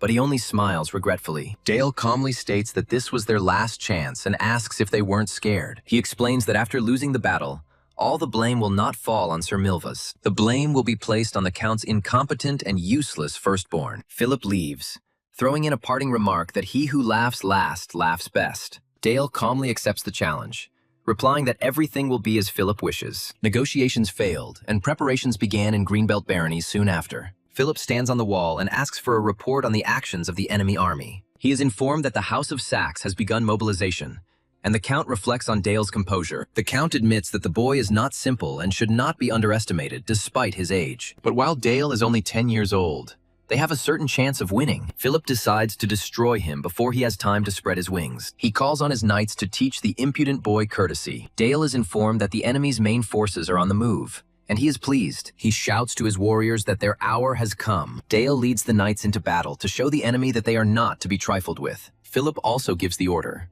and his first detachment of cavalry rushes forward. Philip reflects that the key to victory is to stop the cavalry of the House of Saxe. To avoid losses, he should not be placed at the front, but only in the center of the formation. Baron Parker's forces are to reinforce the left flank and the Knights of Greenbelt. He himself will lead the elite troops in an attack on the Saxon cavalry from the flank. Philip shouts that they cannot miss this chance and leads the soldiers into the attack. One of his knights, shouting, "For the county!" rushes at the enemy, but his blow is easily blocked by one of the warriors of the Saxe house. The knights are relieved to know they are saved. It was young Master Dale who personally led the vanguard to help his people. He orders no one to retreat and to fight to the very end. With the cry, "For the House of Saxe," his cavalry rushes forward. Philip is shocked to realize that Dale had intended to test his strength against him from the very beginning. However, Philip only smirks, because this is exactly what he wanted. His knights rush into battle shouting, "For the Count of Brandenburg," and "For the Order of St. Magdalene." The warriors of Dale shout that they will not let the enemy reach their lord and rush to attack. The troops of House Saxe rush forward with a roar, their weapons shining. Philip is confident that they will cope quickly, but his soldiers are already being pushed back. He leads the cavalry behind him, intending to knock down Dale and end the battle. Philip encourages his warriors, calling them elite and urging them to rush into battle. His cavalry immediately crashes into the enemy ranks, sweeping away everything in its path. Enemy soldiers fall under the powerful blows of his elite knights. Philip confidently cuts through the enemy line, his face distorted by a grin. The enemy commander notices that his troops have scattered too easily and orders a retreat. Philip is surprised by the easy victory, but he is tormented by a vague feeling of unease. A messenger flies up to him with an alarming message from the left flank. The messenger reports that Baron Parker's troops on the left flank have been completely routed. It turns out that the ordinary soldiers of Greenbelt were suddenly able to use aura. The left flank, under the command of Baron Parker, urgently requests reinforcements. Another commander receives reports that the Aura Knights of House Saxe have broken through their defenses. Philip understands that if he loses, all the blame will be placed on him, and vows not to let Dale win. A messenger from Sir Milvus conveys advice to unite forces and strengthen the defense. Philip cuts the messenger off in a rage, refusing to listen to anyone's advice. He orders all the cavalry to follow him to attack the right flank. He decides to personally deal with Dale while the enemy is busy on the left flank. Suddenly, he is informed that Lord Dale and his detachment are already close. Philip is angry with the Baron, who was unable to hold the left flank and let the enemy through. Strategically, Strengthening the enemy's left flank now will only slow down the attack. Philip, blinded by the desire to kill the commander, ignored all requests for help. Because of his decision, the left flank will soon fall and the entire army will be trapped. The warriors urge the captain to retreat, but he stubbornly refuses. At this moment, Dale appears and declares that the battle is not over yet. Philip is furious at Dale's self-confidence and vows to wipe the smile off his face. He raises his sword and orders the first cavalry unit to charge. His knights are full of determination and are just waiting for the order to rush into battle. Before the decisive attack, warriors pray to the goddesses for protection and blessings. Philip calls for the swords to be drawn and leads the cavalry in a final charge. Dale watches their attack with a smirk, realizing that the enemy has fallen into his trap. Dale knows that in the heat of battle, a commander's field of vision becomes increasingly restricted. He understands that the anxiety and hardships of battle dull the enemy's ability to think clearly. Philip sees a magical glow in the sky with horror and cannot believe his eyes. Dale mockingly asks if this is the first time he has seen magic and prepares the ice bullet spell. An ice arrow easily pierces the shield of one of Philip's knights. Philip is shocked by the accuracy of the shot, made at full gallop. He realizes that such a shot requires not only magic, but also incredible archery skills. But Dale is already preparing the next, more powerful spell. He says the words, "ice wall," and a barrier of ice rises from the ground. A huge ice wall blocks the path of the attacking cavalry. Dale, having stopped the enemy, shouts a command to his warriors. Dale gives the order and his knights charge into battle at full gallop. The knights in black armor vow to protect their young master at any cost. In the thick of the battle,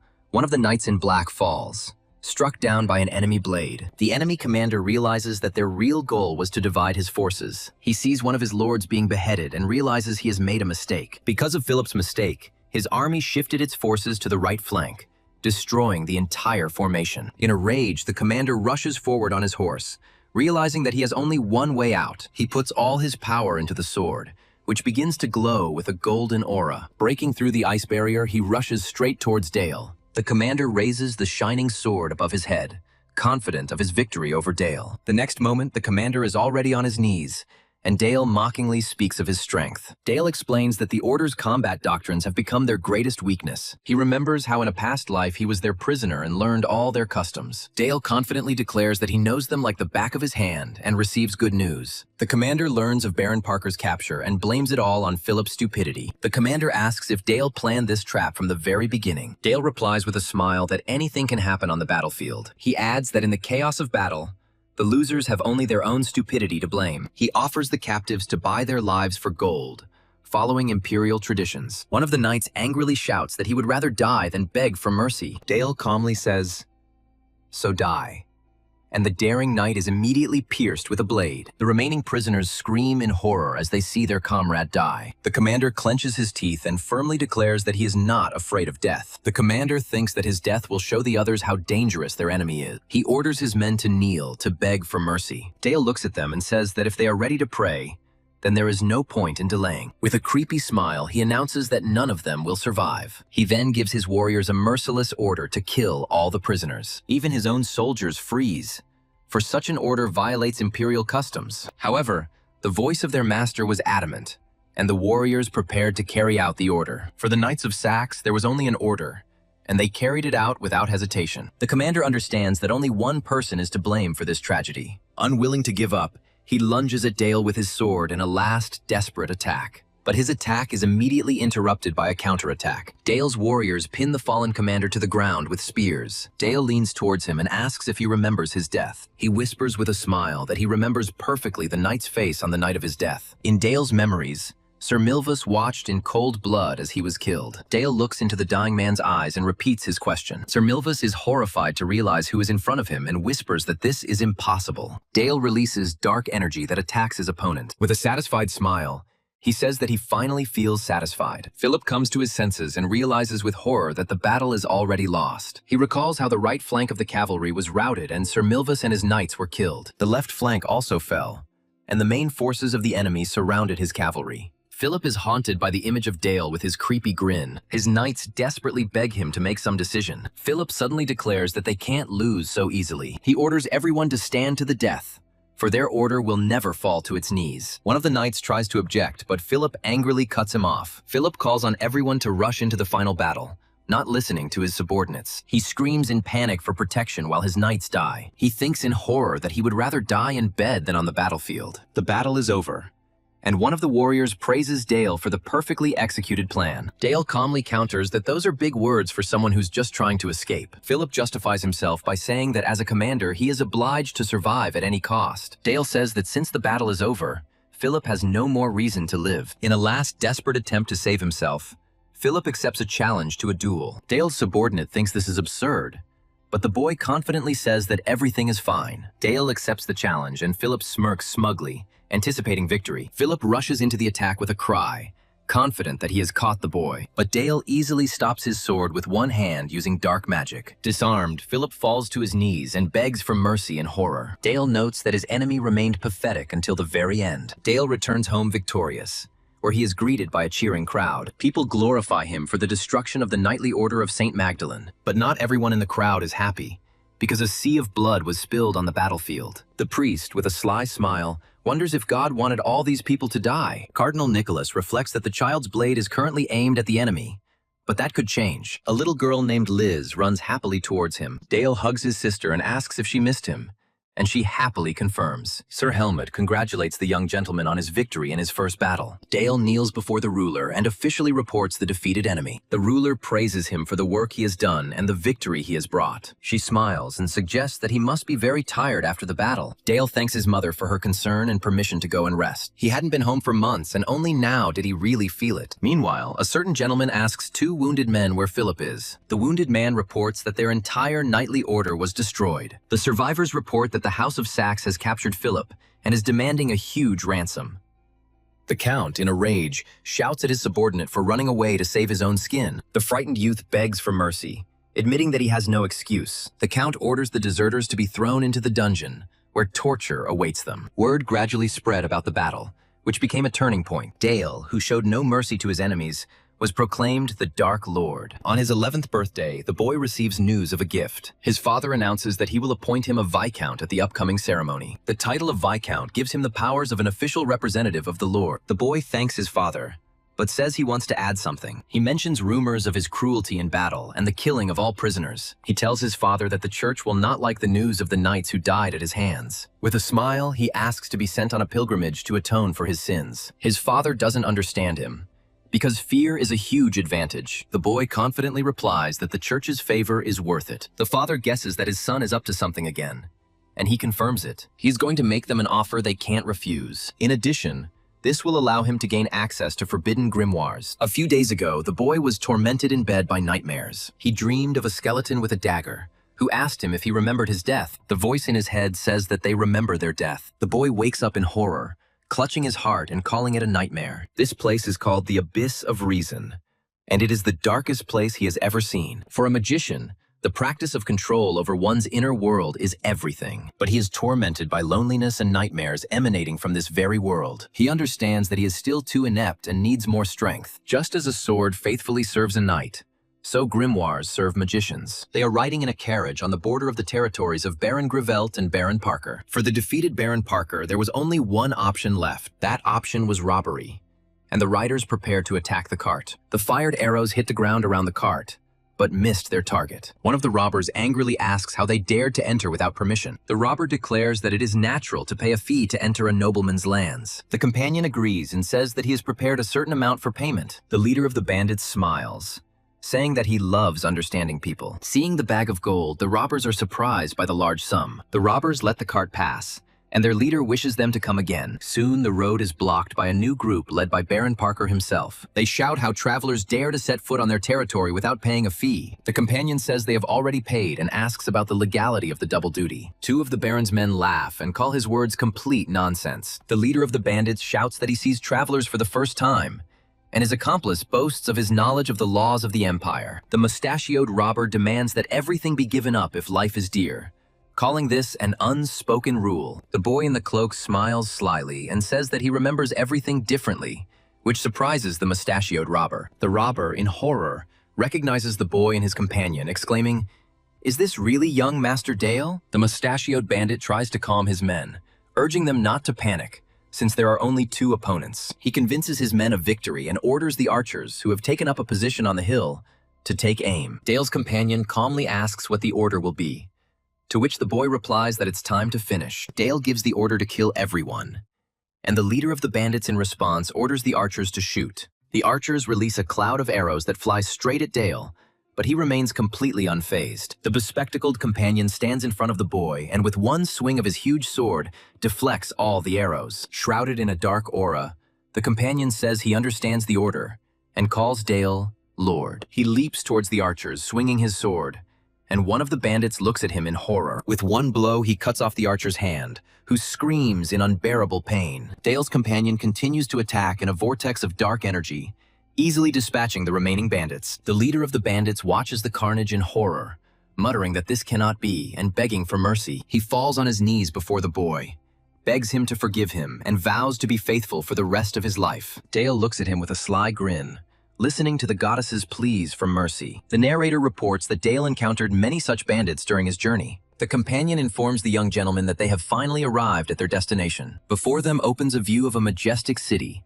which the satellite calls the Papal State of Justine. Dale reflects that although he pretends to be a pilgrim, he is really here as a judge. Dale and his companion kneel before a priest seated on a throne in a vast cathedral. The priest, with a kind smile, introduces himself as Cardinal Nicholas Macchia. Dale recalls that the cardinal is a white mage of the Sixth Circle and stands at the top of the church hierarchy. The cardinal says he has heard rumors of a battle in which a sea of blood was spilled. He laments the fact that the knights became victims and calls this event a turning point. Dale says that more people died because of his mistake and he wants to make amends. He theatrically declares that he hid his power and status in order to personally make the pilgrimage. The cardinal hopes that Dale shares his beliefs and recalls that he is the heir of the House of Saxe. The cardinal wonders whether the horrors of the battle could have caused the 11-year-old boy to feel guilty. The cardinal rejoices at how well everything is working out and says that the goddess is merciful to everyone. Dale asks if there is any sin in the world that cannot be atoned for, and the cardinal replies that there is. The cardinal begins to laugh nervously,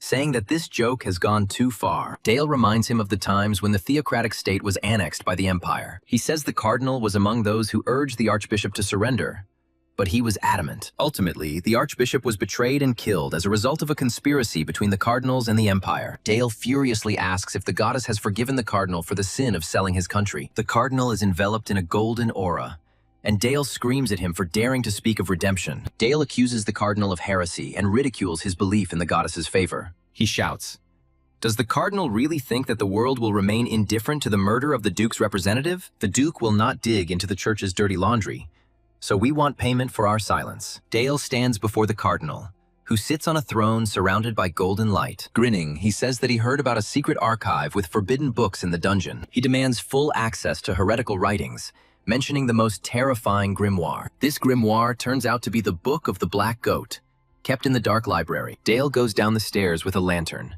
because only one person is allowed into the restricted section. The cardinal tells his people that the church is no longer responsible for what is happening. He sternly warns Dale that he can only take one grimoire and not touch anything else. The cardinal demands an oath of eternal silence, and Dale swears by the Duke of Saxe. This sacred oath is sealed with a handshake. Their pact is sealed with their own hearts, and Dale is enveloped in magical chains. They entered into a magical contract at the Bale Tower that binds their oath. If he broke the contract, his heart would break. But it wasn't such a big secret. He approaches huge doors, which he calls the Gates of Hell. On the door, he reads the inscription, which reads, "Abandon hope, all ye who enter here." Dale pushes the heavy gate doors open with force, revealing a passage. He enters a dark room, which is not called Hell for nothing. This is a huge underground library where forbidden and dangerous treasures are kept. Just as a knight needs a sword, so a magician needs his grimoire. And this is a natural desire. Suddenly, armed guards appear, and Dale wonders who they are. He notices their strangeness because the servants of darkness swear by the power of light, and they attack.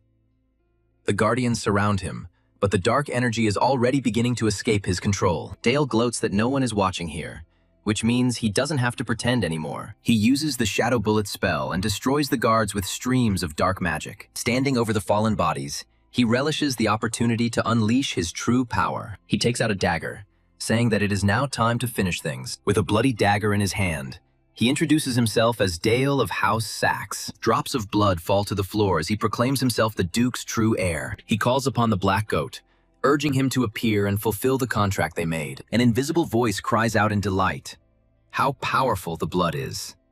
The grimoires come to life, sensing the blood of the magician, and they compete with each other to offer him a contract. One of them yells at the others to get out, claiming that this child will make a contract with him. Some entity senses hatred, murderous lust, and the stench of death emanating from Dale. Dale finds himself in a world of blood and corpses, wondering if he is inside a book. A hooded figure appears before him and offers him a contract, promising to kill all his enemies. A powerful scythe-wielding creature promises to stage a blood festival for anyone who stands in its way. It persistently repeats its promise to destroy every single enemy. Dale wonders if this is the world of the Book of Slaughter grimoire. The Book of Slaughter is described as a secret art of vicious blood magic for mass murder. However, Dale looks coldly at the creature and orders it to move away. The creature from the book screams in rage at how Dale dared to refuse him. Dale smirks confidently, seeing no reason not to get out of here alive. He releases a stream of dark energy, directing it towards the enemy. Dale explains that the book's miserable world has no effect on him, but his own world, on the contrary,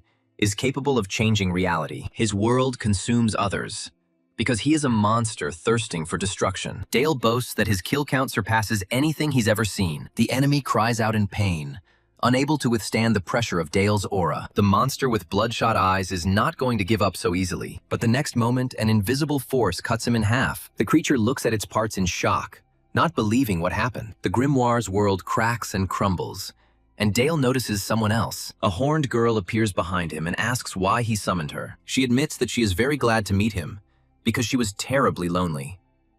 With a creepy smile, the girl asks if he will play with her. This is the avatar of the Book of the Black Goat, created at the cost of the life of the Duke's daughter. Dale realizes that it is not the girl herself who stands before him, but the spirit of the grimoire.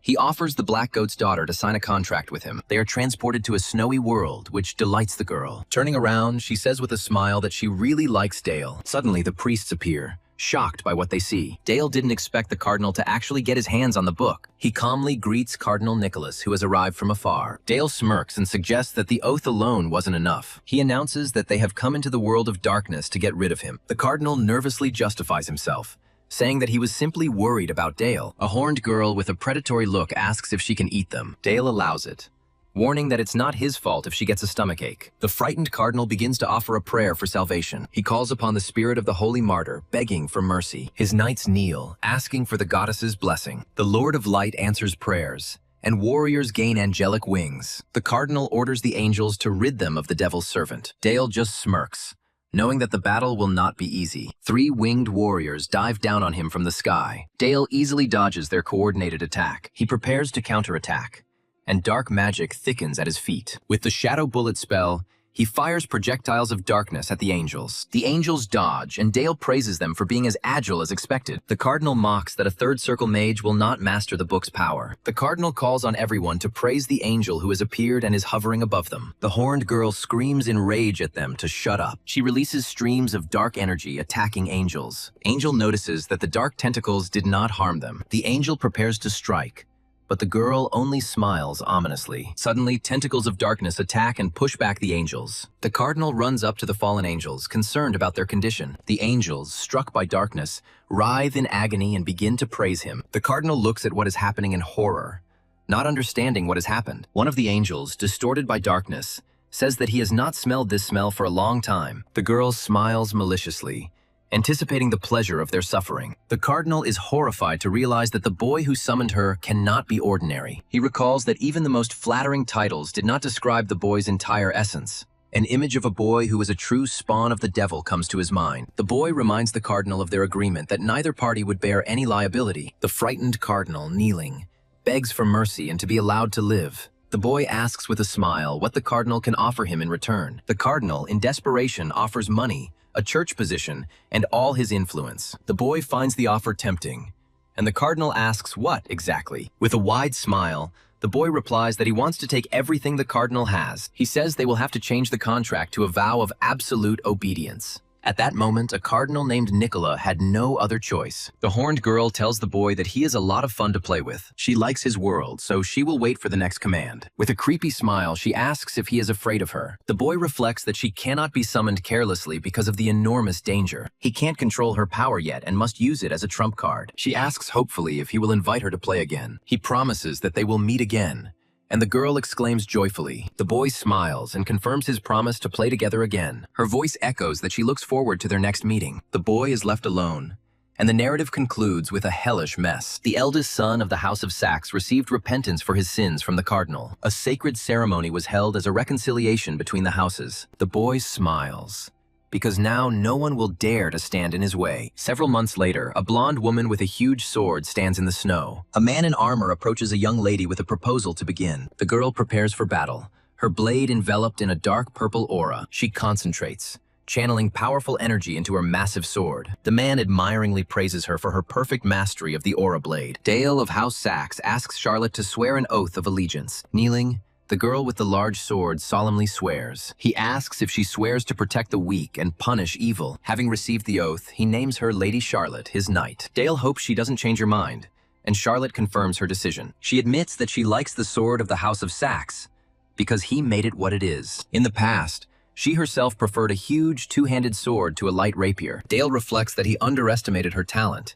as it was not easy to retrain. Dale informs Charlotte of a report about a huge detachment of orcs. He says that his father is raising troops and he will also join the campaign. Dale invites Charlotte to join him as a knight. She agrees with a smile and promises to become the sword that protects her lord. Dale's father reports a large-scale orcish advance from the south. One of those present suggests that this is another barbaric attack. The barbaric attacks began when the demonic races fled south. An order was given to summon the northern lords and all knightly orders. Dale's father concludes that the coming battle will be the largest yet. He turns to his son and says that the time has come to teach him necromancy. That same day, training began in the Dark Duke's underground workshop. Father begins the lesson by asking about the difference between a Death Knight and a risen soldier. Dale assumes the difference is in fighting power, but his father says that's not entirely true. Dale guesses that the key difference is the ability to use the blade's aura. The father shows him the body of a knight who recently died in battle. He was an aura knight who had sworn to serve House Saxe even in death. The Duke begins the ritual,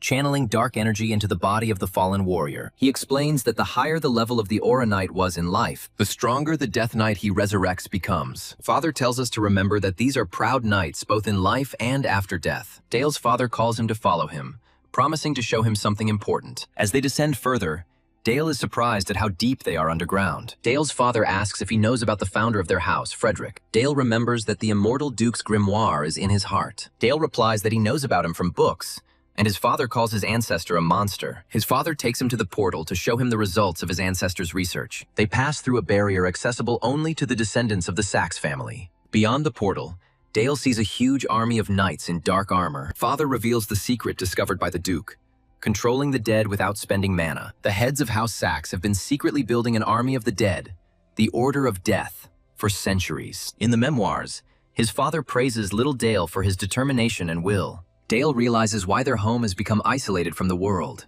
keeping its dark secret. My first reaction was disgust at this hypocrisy. He calls this power their darkness, but at the same time, their shield. Young Dale says he was prepared for this from the start. Dale of House Saxe willingly embraces this sin, unafraid of the wickedness of power. Dale channels dark energy towards the knight, beginning the ritual. The knight is transformed by magic, his eyes darkening. The resurrected Death Knights begin to move under his control. The teacher is amazed by the incredible concentration of mana of his student. However, Dale admits that he cannot yet control the knight without a constant supply of mana. The teacher says that he originally planned to only teach him the basics of necromancy for combat. He advises Dale to focus on training for the upcoming battle. With a snap of his fingers, the mentor summons dark creatures for training. Evil goblins with glowing red eyes emerge from the darkness. One of the monsters rushes to attack the motionless knight. The Death Knight easily repels the attack and destroys the creatures. The teacher is amazed, as controlling the Death Knights requires a completely different level of skill. Necromancers usually control weak, undead creatures,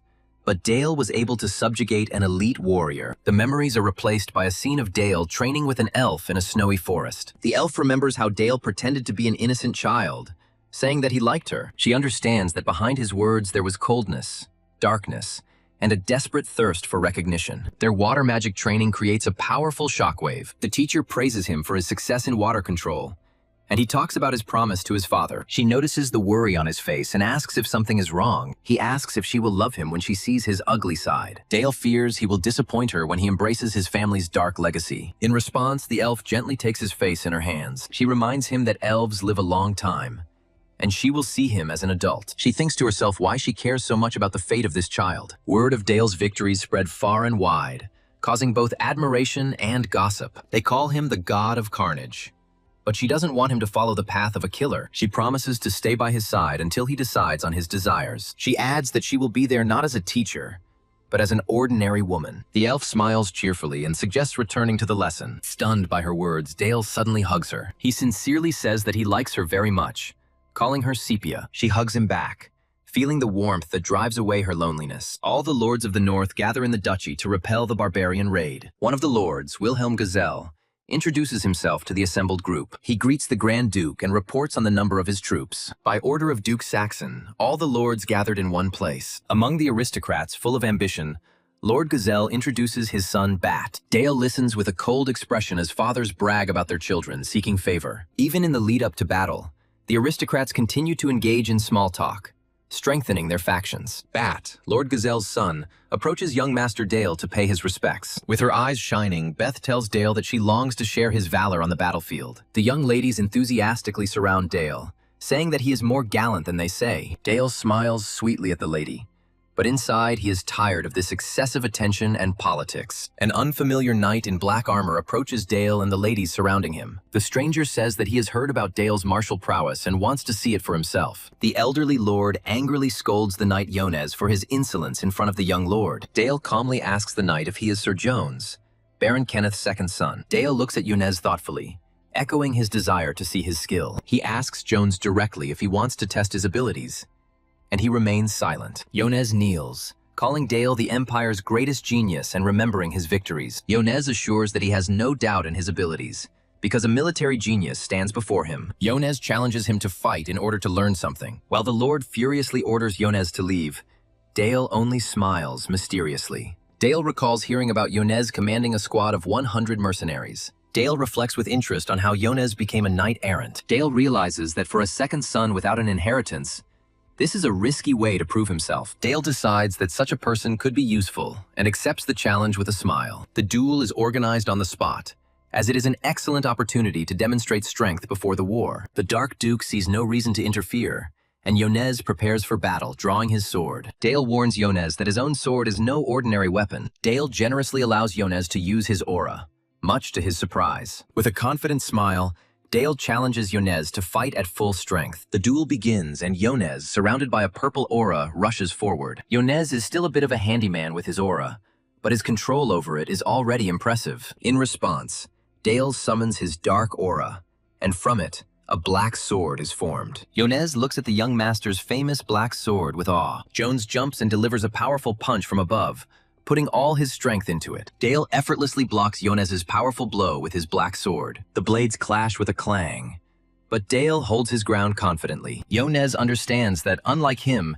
Dale was born with all the ingredients to win. The fighters disperse, and Yonez vows to prove he is capable of more. He will prove that even someone who has nothing can defeat someone born with talent. Yonez sees an opening, but Dale also notices that his opponent has opened up. Yonez swings wide and powerfully, hoping to break Dale's defense. Dale deftly dodges the blow and counterattacks from below. A powerful blow sends Yonez flying, and he falls to the floor, defeated. Dale stands confidently surrounded by the shadow swords he summoned. He rushes into attack, surrounded by streams of dark energy. He considers his opponent a worthy backdrop for demonstrating his skills. Yonez swings his sword in rage, screaming that he has been underestimated. Dale easily parries a powerful blow, crossing blades with his opponent. Observers note that the eldest son of the House of Saxe has a different level of resilience. The woman is amazed that an 11-year-old boy can be so strong. After throwing Dale aside, Yonez offers him the chance to dodge the next attack. Dale easily dodges the attack using shadow magic. Yonez realizes that Dale is just playing with him and doesn't take him seriously. With a desperate cry, Yonez rushes forward again, but Dale dodges the blow. Yonez mentally urges himself on, not wanting to acknowledge the enemy's obvious superiority. He recalls that the young master is considered the greatest talent of the Empire. Realizing that he cannot defeat Dale, Yonez clutches his sword in despair. A defeated Yonez drops to one knee and admits defeat. Dale ponders how he managed to contain the full force of the experienced mercenary. He feels like the shadow sword has become an extension of his body, like another limb. After thanking Yonez for the fight, Dale decides that he must set an example for him. Dale points his finger at the enemy, forming the shadow bullet spell. Yonez cries out in pain as an invisible projectile hits him, standing over his fallen enemy. Dale asks if there are any others willing to fight. He speaks loudly to the audience, looking for those who doubt his title. The remaining knights bend their knees and swear allegiance to the young master. Dale remembers the words of his father as he sits on the throne. Fear guarantees loyalty. And now he sees confirmation of this. Later, Yonez drinks alone, reflecting on the cruelty of this world. He complains to his friend that he feels insignificant compared to Dale. Yonez thinks bitterly that status cannot be changed by effort alone. In his mind, the boy appears as an insurmountable wall. The very thought of it makes him sick, and he decides to get drunk. Around the fire, he ridicules the noble ladies who fawned over the boy. Yonez calls their behavior pathetic and laughs at the aristocrats. His drinking buddies agree that without titles, everyone is equal on the battlefield. He gleefully assumes that as a man, this brat is a complete zero. Suddenly, Dale appears behind him and asks with a grin if this is true. The mercenaries jump up and Yonez, shocked, asks how long he has been standing there. Dale smiles and offers to refill their drinks from his bottle. He sits down by the fire and notices that the world is very unfair. While pouring Yonezu, he says that people don't decide anything in this world. Dale asks if any of them chose their talents or their surroundings. Dale consoles Yonez by saying that in this world, there is no destiny that can be completely determined by oneself. Yonez bitterly agrees, thinking that no matter how much he fights, he has no chance. Dale addresses him as Sir Jones, second son of House Kenneth, and says he likes him. With a sly smile, Dale bids Yonez and his squad raise their swords for House Saxe under his command. Yonez asks if Dale wants his service, and he confirms, promising to prepare for battle. Yonez is shocked because he is offered training from the Knights of the Night Raven Order themselves. He doesn't understand why the man who showed him the injustice of the world gives him such a chance. Dale calmly and directly replies that he just needs loyal people. Jones was in the right place at the right time, and he understands that this is how the world works. He thinks the world is unfair. But with Dale, even injustice fades into the background. Sometime later, a majestic building is shown under the bright sun. In the council chamber of the Duke of Saxe's castle, the head of the house demands a report on the current situation. Along the mountain pass, the knights are holding their ground in a fierce battle, holding back the enemy's onslaught. A detachment of rangers, the Winter Guard garrison, began retreating from the 9th Mountain Fortress. The Duke hears that the retreating troops have burned their supplies and notes with satisfaction that everything is going according to plan. The plan is to delay the defense to wear down the enemy as they advance along the river. The enemy then needs to be encircled and destroyed. So it's time to deploy the army. The Duke orders that the lords be informed that they must be fully prepared by March. When everyone leaves, the Duke turns to Dale, wanting to speak with him alone. Father gives Dale full command of a strike force of Night Raven Knights. Once the full-scale conflict begins, Dale will be in single-handed command of the strike force. Dale is surprised because the Dove Tower does not interfere in worldly conflicts, but his father says that she is already an advisor. Besides, the fight against the barbarians can hardly be called a normal conflict. But Dale is still worried. The father reminds that Sepia did not perform at her best in the last fight and expects success from his son. Dale replies that he understands everything, but he has one more small request for his father. He asks to enlist one outstanding swordsman under his command. Meanwhile, the blonde-haired night girl puts on her heavy helmet. Dale comes up behind her and smirks at how formidable she looks in her armor. He laughs cheerfully, because he is the squire of a world-famous commander. He adds that now she really does look like a formidable knight, and not like a little girl. Dale becomes serious and offers to negotiate something important with her. His condition is simple. He asks her not to die on the battlefield. She starts to say that risking one's life is a knight's duty, but he interrupts her. Dale corrects her, saying that a knight's duty is to never betray his lord's trust. He looks into her eyes and tells her that he wants her not to die. At least, not on this battlefield. After some time, the main forces of the House of Saxe, led by the Duke, set out on a campaign to the south. At the same time, Dale leads a strike force of Night Raven Knights to the Upper Saxe River. From that moment on, Sepia was no longer just a teacher for Dale, but a comrade in arms.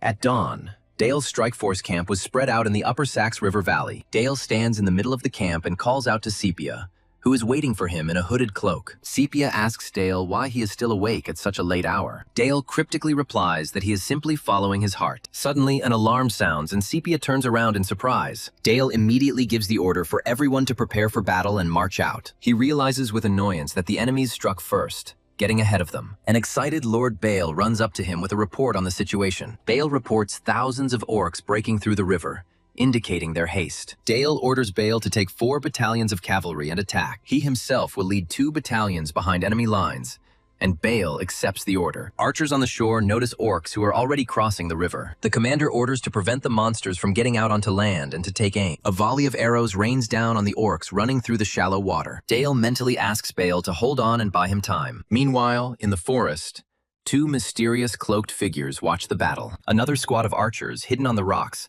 also opens fire on the enemy. Orcs on wolves quickly break through a hail of arrows. The enemy reaches the bridge, and the commander shouts to his men to push them back. Dale is confident that enemy support is cut off due to the long journey. He plans to go around them and strike from behind while Bale holds off the onslaught. Bale fights desperately, mentally convincing himself to hold on just a little longer. One of his warriors falls to the ground, struck down by the orc's blow. Dale and his cavalry rush onto the battlefield to help Bale. Bale enthusiastically shouts to his men to go forward and push the front line. He calls on the soldiers to attack with the cavalry, because the enemy is in a vice. A bloody battle begins, in which warriors mercilessly chop down the orcs. Sepia flies into the air and attacks enemies with the Shadow Bullet magic spell. A huge orc, club in hand, charges at Dale on horseback. Dale coolly dodges and stabs the monster with his sword. He confidently tells the knights not to panic and to entrust their enemies to him. Sepia warns that we need to act quickly before the orcs group up. The soldiers watch in surprise as the young gentleman and his horsemen turn around. Dale loudly gives a sudden order to the entire squad to retreat. He believes that the goal has been achieved,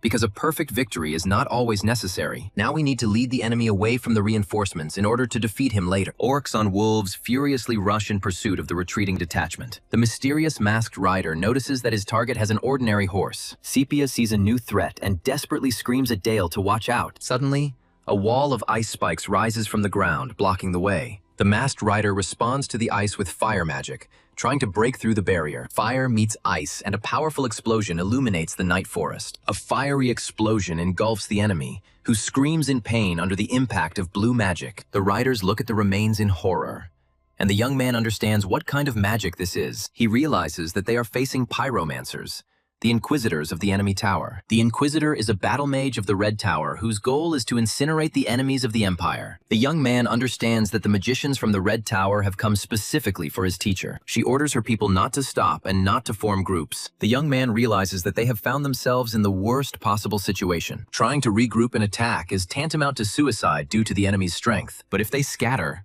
they will become easy prey for the orc riders. He has no choice but to use his secret dark power. The teacher says that she will do her duty and protect him. The young man is surprised by her words, but immediately takes command. He orders his knight to stay, reminding her that he is her lord. He explains to the teacher that they have no way to escape now. The teacher asks if he was going to run away, but he firmly answers no. He says he would never abandon her while enemies are approaching them. She thanks Dale and begins to concentrate ice magic in her hands. The teacher releases a powerful blast of icy energy at the advancing orcs. She casts a spell, and a wave of sharp ice freezes everything around her. The orc riders and their wolves find themselves completely frozen in ice. The pyromancers are horrified to see that the ice spell is reaching even them. Dale explains that his teacher is an elder of the Blue Tower, a mage of the Sixth Circle. She asks the Red Tower mages why they are collaborating with the barbarians. One of the Inquisitors replies that they are merely targets for incineration. Pyromancers attack, calling for bowing before the power of Scarlet Flame. The teacher uses the Blue Dissonance spell to repel the attack. Dale shouts to his knights that the enemy attack has been successfully repelled. He gives the order to his cavalry to raise their spears and attack immediately. The young man empowers his warriors with a dark aura and leads them into battle. A powerful blast of dark energy pierces one of the orcs through and through. The Knights of Sax engage in a fierce battle with the orcs. Meanwhile, Duke Sax addresses the young magicians before a difficult battle. He tells them that only chaos, despair, and fear await them on the battlefield. The Duke urges them not to panic, because every death will make them stronger. He sends magicians into battle so that their sacrifices will change tomorrow. Having finished his speech, the Duke turns to his assistant named Eris. He orders her to send the children to the border because the time has come. Suddenly, a horseman arrives to the Duke with disturbing news. A girl named Charlotte reports that the young master is in danger. Charlotte and the other knights immediately rush to their lord's aid. A hooded figure unleashes a fire spell on a group of armored knights. The armored youth and the purple-haired woman are confident that the enemy has no chance. The young man creates a wall, believing that it is better to block the cavalry than to allow casualties. He decides to return the favor by creating countless ice spikes from the barrier shards. An attack called Ice Bolt Magnum rushes towards a lone hooded figure. Ice spikes crash against the fire defenses set up by a group of cloaked mages. It turns out that the main attacker was wearing fire armor, which saved him from the attack. A woman with purple hair steps forward, promising the mages that their flame will be extinguished here. The red armored rider cries out in surprise as a fiery explosion knocks him off his horse. Someone is shouting that the Inquisitors have gotten too close to Lady Sepia. Lady Sepia uses Shadow Bullet, hitting the enemy mage right in the back. The wounded mage falls to his knees, and the young man demands that he reveal their true purpose. The magician grins evilly and warns that soon this entire world will be engulfed in flames. He shows his disfigured face, saying that in a burning world, they will be reborn from the ashes. He activates self-destruction magic, as his armor is a device for incinerating the wearer. A young man named Dane shouts at his teacher to get away from the suicide bomber quickly. The magician with glowing eyes laughs maniacally and says that it is too late. He shouts, "Goodbye," and a powerful explosion of light illuminates everything around. Dane comes to in the middle of the fire and is relieved to see that Sepia is okay. He realizes that before the explosion, she protected him with ice armor, saving him from a fatal wound. Dane looks around in despair, seeing that the explosion has even affected the Knights of the Night Raven Order. The surviving enemy mage notices Dane and is glad that the boy is still alive. Dane looks at the enemy with fury and determination, shouting, "Die!" A dark shadow attack that cuts the enemy mage into pieces. Dane stands ready with his purple sword as another enemy explodes in the background. He looks up with a grim expression, realizing that they are now alone. Dane tells his last enemy that he has been patient and waiting for this moment, not forgetting about the torture. He swears that the enemy will not leave and promises to repay him for all the pain many times over. Sepia comes to her senses and screams in panic, looking around. Dane raises his dark shrouded sword over his fallen and bloodied enemy. The memory shows a powerful explosion, throwing bodies in different directions. The silhouette of a rider on horseback is visible against the backdrop of the explosion, while Sepia watches from the ground. Sepia remembers with horror how the bodies of the knights who tried to protect her were burned to ashes. She thinks that the battlefield is the worst of pictures, while the enemies laugh at their victory. But the most hellish sight was the dark blade that pierced the back of one of the enemies. It was a clot of darkness flickering across the battlefield. The Phantom Transformation. The enemies are shocked that the self-destruct didn't work and decide to attack all at once. Dane, with his purple sword, repels the attack of another mage. With a swift swing of his dark blade, he cuts off the attacker's arm. The narrative speaks of the pain he carried within himself all this time while fighting his enemies. Dane strikes with his merciless blade, shrouded in dark energy. His attack causes a powerful explosion, which is observed by the hooded figure. The enemies are terrified, and Dane appears before them as the very embodiment of vengeance. He confidently declares to his opponents that they will not succeed. One of the Inquisitors points to his fallen comrades, acknowledging Dane's strength, but the other fanatically swears that they do not fear death in the name of the Black Tower. Ready to die, he rushes into the attack, not intending to spare even himself. He rises into the air, shouting a slogan in praise of the Empire before detonating himself. There is a blinding flash, and the comrade screams Dane's name in fear. Dane is surprised to see that the Inquisitor survived his own explosion. Suddenly, a mysterious man appears and says that sacrificing oneself is easy. He asks the remaining Inquisitors if there are any among them who are not ready to die. The enraged Inquisitor calls his words nonsense and rushes forward again. He tries to blow himself up again, shouting orders for everyone around him to die. The Inquisitor is shocked to realize that his self-destruct ability did not work. A stranger appears right in front of him and asks if he still hasn't figured it out. His figure darkens, and he says that he did not give the Inquisitor permission to die. He creates a sphere of dark magic in his hand, declaring that the path to death is forbidden to them. The stranger casts the Abomination Confluence curse on the remaining Inquisitors. The bodies of enemies begin to distort under the influence of dark magic, causing them pain. They merge into a single, formless mass of flesh, which is worse than death itself. The stranger considers it pointless to call to account those who do not value life. He leaves the monster in its new, hideous form to think. Dane kneels down to the dying knight, listening to his last will. He looks at his comrade with understanding, accepting his dying request. Dane vows that the Sax line will never forget the devotion of the fallen knights. Approaching the stranger, he says that there are many victims, and there is no excuse for him. He asks if he blames himself, and Dane admits that he led the knights to their graves. The stranger thinks for a moment, then tells Dane not to blame himself for what happened. He asks if they really thought that the two of them could defeat the orcs and Inquisitors. The man consoles Dane, saying that he did everything he could. Dane uses magic on a fallen knight to fulfill his will to serve even after death. The resurrected knight stands up and Dane asks to be allowed to return to duty. Meanwhile, the action moves to the Scarlet Magic Tower under the moonlight. In the bedroom of Marquis Juris, A red-haired man wakes up next to a woman. She asks him about his dreams, and he replies that he feels like he is still sleeping. The woman calls him the most handsome man in the empire, to which he laughs modestly. She coquettishly asks how she managed to get him, and he asks her to guess. The Marquis tenderly kisses his companion, pulling her towards him for a kiss. Suddenly, the woman pulls away, horrified by the taste of iron in her mouth. She realizes with horror that blood is coming from her mouth. The man with red hair smiles ominously and asks if she liked the drink. The scene changes to a battlefield where knights in dark armor fight huge orcs. The blue-haired knight realizes that a mighty orc leader stands before him. The young gentleman in black armor declares that he and his knights will deal with the enemy. The boy charges, slashing at the orc with his glowing purple sword. The blue-haired knight is shocked to realize that his young master possesses necromancy. He continues to attack furiously,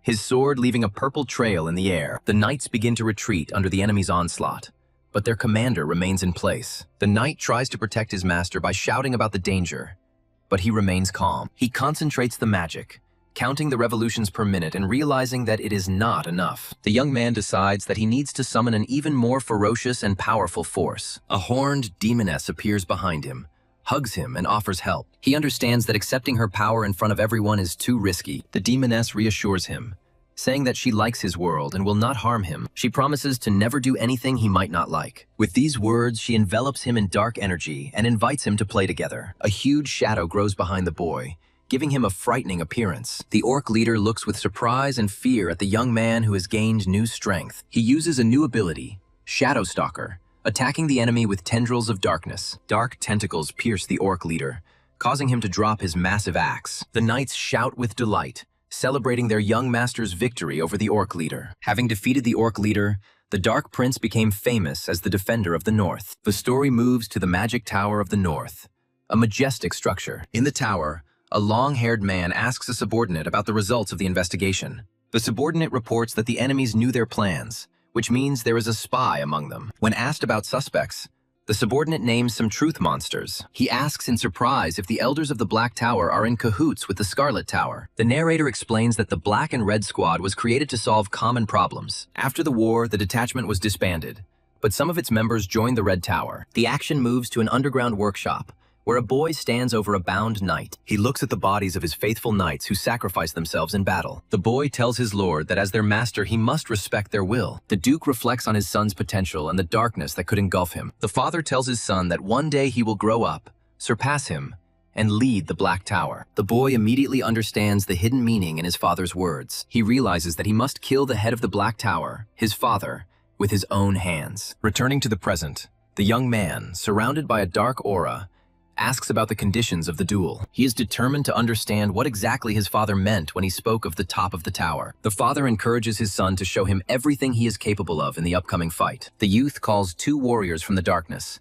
Black Sword Sax. The father notes in surprise the purity of the spell as the shadow warrior attacks him. He calmly and confidently meets the blow of the sword aimed at his head. The young man remembers adding an element to the spell that made evasion impossible. The shadow pursuers quickly attack the father from two sides simultaneously. The warriors freeze just before they strike, their swords stopping. The son is surprised to see that the shadows he summoned suddenly stop. The father explains that losing control over the shadow creatures is tantamount to death. The young man remembers that darkness always clings to a thicker and stronger darkness. Determined not to give up, he decides to focus as hard as he did last time. One of the warriors breaks free from his father's control and resumes the attack. The young man sees in horror his father's severed head lying on the floor. The father's headless body remains standing, saying that he is not allowed to die. Father explains that magic is the power that turns imagination into reality. The one who stands at the pinnacle of magic is able to control the laws of the world at his will. The son understands that he was not destined to win this battle from the very beginning. Soon after the raid ceased, a messenger arrived with a summons to the emperor. The envoy begins his speech to the father and son in the throne room. He conveys that the emperor is flattered by the loyalty of the House of Saxe, but not grateful. The envoy particularly notes the great achievements of the young master, which are well known at court. As a reward and to develop relations between the factions, he makes an offer. A young man is invited to the Red Magic Tower Academy in the imperial capital. The father believes that sending his son to the capital now is too dangerous and risky. He asks his son if he really wants to go into a death trap himself. The son reminds them that the heir to the Red Tower will also come to them as part of the exchange. He is confident that the enemies will not be able to act rashly while their heir is with them. His father reminds him of the recent attack by the Inquisitors, doubting his safety. The son claims that he will not be attacked in the capital due to political consequences. The father still asks how to explain the previous attack of the Inquisitors. The young man believes that this was only a test of his strength, initiated by the Marquis. If they wanted to kill him, they would have sent many more than 12 people. He declares that he wants to see the Empire with his own eyes and respond to the provocation. The father sighs, saying that he simultaneously understands and does not understand his son's aspirations. He admits that his son was right, and that as a father, he missed something important. The father agrees, but warns that from the moment he arrives in the capital, everything will change. The son, with a smile, promises to take everything into account and act for the sake of his father and his home. Meanwhile, the red-haired young man eagerly awaits the guest's arrival. He reflects on how, in youth, curiosity always prevails over fear. He addresses a petrified woman named Elizabeth, reproaching her for her stupidity. Kissing her hand, he says that her blood was truly delicious. The red-haired vampire says that a quick death is a blessing, like petals falling in a storm. Compared to death, he considers immortality to be fleeting, empty, and meaningless. In a fit of emotion, he clenches his fist and smashing the glass, splashing its contents. He compares his life to a weed that is not allowed to bloom. With a creepy smile, he greets the arriving young Master Dale. A carriage is traveling along a forest road in which, according to rumors, the Empire's most powerful talent is located. Since the day he saw his true form, he has not been able to talk to him calmly. Once you see that image, it can't be erased by any excuses or apologies. The young gentleman from the House of Saxe honored them by going through this difficult path. Dale arrives at the Imperial Academy from the Red Magic Tower. He is met by a group of people led by a red-haired man. The red-haired man, Marquis Juris, says it is a great honor to meet again. Dale thanks him for the invitation and mentions that he has heard of the Marquis' exploits. The Marquis praises Dale for his military heroism,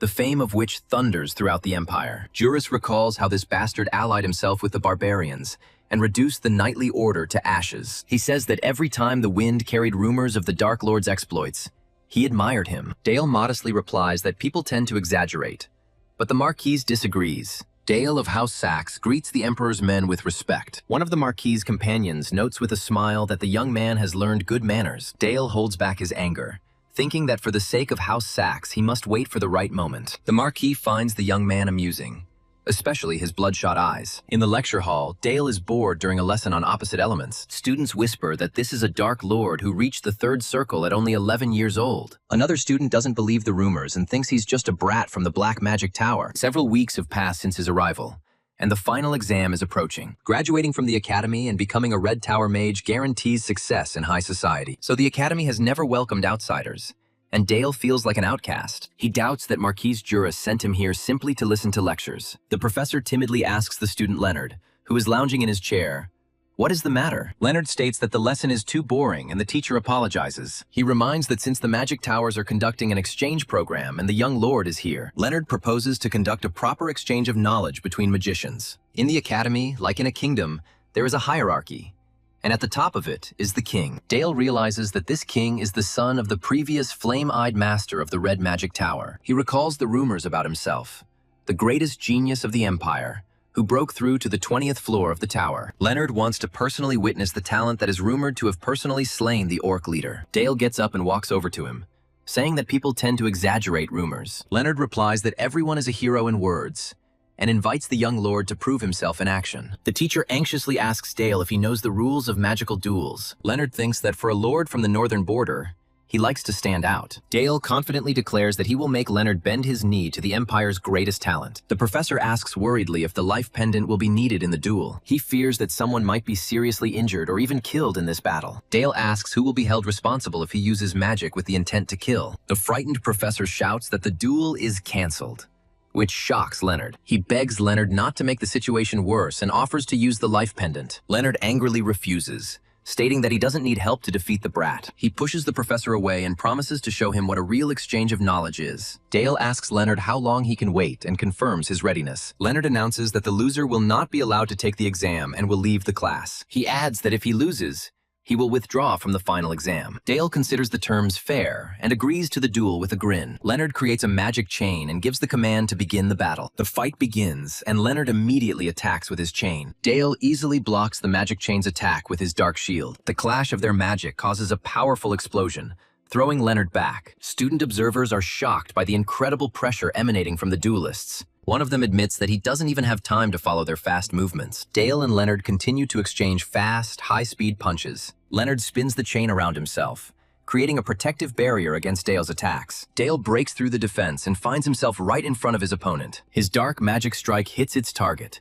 causing another explosion. Suddenly, Dale falls to his knees, breathing heavily after the blow he took. Suddenly, another student appears, accusing Leonard of cowardice and foul play. Leonard smirks and pretends not to understand what is being discussed. The student points to the spectators who secretly helped Leonard with their magic. Leonard turns to the professor and threateningly asks him to keep quiet about what happened. He turns to Dale again, offering to continue the duel and reveal true talent. But the pyromancer student stops him, offering to finish the duel. Leonard mockingly says that his opponent still doesn't understand the situation. The pyromancer calmly invites him to look around. Leonard's assistants panic when their mana disappears, and Dale calls him pathetic. Dale stands up and asks what kind of pyromaniac would let his flame be taken away so easily. Dale takes them to his world, where Leonard cannot use fire magic. Calling the situation boring, Dale summons dark tentacles to attack. The tentacles grab not only Leonard, but also his minions, who also ended up in this world. Horrified, Leonard realizes that Dale is going to kill him. Suddenly, a professor appears in this world and begs Dale to stop. He offers his apologies and asks that Leonard be spared for his sake. Dale says he didn't mean to kill anyone and lets them go, leaving the professor on his knees. In a rage, Leonard hits the professor, shouting who gave him the right to speak on behalf of the Voltaire family. Leonard shouts that because of a professor who doesn't know his place, the reputation of their house has suffered. The professor falls to his knees and begs for forgiveness, admitting that he was wrong. Leonard kicks the professor in the face, calling his pleas for forgiveness nonsense. Dale suddenly appears and orders everyone to shut up and get out. Leonard repeats the order with irritation, telling them to take the idiot and get out. The two lead the professor away, discussing Leonard's intolerable character and weakness. The people leaving discuss how Leonard almost killed a man, and now they won't be able to pass the exam. Leonard clenches his bleeding fist, calling them rotten scum in anger. A red-haired man appears in front of Leonard, calling what happened a performance. The stranger calls Leonard's behavior pathetic, and he recognizes him as the Lord of the Red Tower. Leonard asks what brings Lord here, but he evades the answer. Leonard assumes that the guest came to laugh at him, but he denies it. The Lord offers a way to get rid of the humiliation by opening the box containing the artifact. Leonard doesn't understand why he's being offered this, and Lord doesn't want his talent to go to waste. The Lord explains that the artifact is dangerous, and that anyone who touches it will burn to ashes. But if Leonard can handle it, he'll get the chance. Otherwise, he'll just burn out faster. Dale wonders why Juris called him here. To put brats in their place? He remembers the day of the battle and comes to the conclusion that these youths are simply ridiculous. An elf enters Dale's room and he politely invites her in. Dale thanks his companion for coming with him to the capital, and she smiles. He asks her if she likes her classes at the academy, but she replies that his lessons are better. She remembers seeing his face full of sorrow on the day he lost his knights. Dale says with pain that it is his fault for the loss of the Saxe knights, because they protected him. The elf gently reminds him of her promise to always be by his side. She takes his hand, explaining that her promise was about more than just protecting him. Teacher Sepia says that she does not want to see even a shadow of sadness on his face and hugs him. She doesn't understand why someone so young can have such a sad look. Dale thanks her because now he is not alone, and she is next to him. A few days later, as the final exam approaches, the professor addresses two students. When the professor announces a duel between Dale and Valor, they are interrupted by a scream. Leonard appears and everyone asks in surprise why he is here. The professor says they've already started and he can't help if Leonard causes trouble again. Leonard looks angrily at the professor, asking how he can even talk about helping. He orders the magician, stuck on the fourth circle, not to dare to teach him. Leonard turns to Dale, declaring that he has come to put an end to this. He proposes to start a duel that will determine which of them is the greatest talent of the Empire. Leonard charges forward using a flaming red chain. Dale dodges the blow and a powerful chain attack cracks the floor. Leonard mocks the defeated Dale, asking where his confidence went and comparing him to a rat. Leonard grins maliciously, saying that he has finally mastered his power and will now show everything. He activates Overload, accelerating his magic circles to the limit. This is the point of no return and a desperate step. Dale realizes that the ruby bracelet on Leonard's hand is forcibly draining his mana. Dale is confident that Leonard cannot handle such power, and if something goes wrong, the bracelet will absorb him. Leonard continues to mock, asking if Dale has gotten too big for his britches after his last win. Dale easily blocks the hot chain attack with his purple sword. A powerful explosion from the clash of magic frightens the students watching the duel. Leonard laughs maniacally as he attacks with the chain, asking why Dale can't do anything. While parrying the blow, Dale calmly tells his opponent that he made a mistake. Dale makes a swift dash forward, shrouded in a dark purple aura. Leonard is shocked, and Dale suggests that he give up the artifact before it's too late. Leonard, in a rage, shouts, "Who is Dale to judge the limits of his potential?" He shouts that nothing is impossible, and his red aura flares up with renewed vigor. Leonard rises into the air, surrounded by streams of red energy, and calls upon others to see his true power. In ecstasy, he shouts that he succeeded because he was able to reach the fourth magic circle. Leonard declares that this is his world, where Dale is destined for defeat.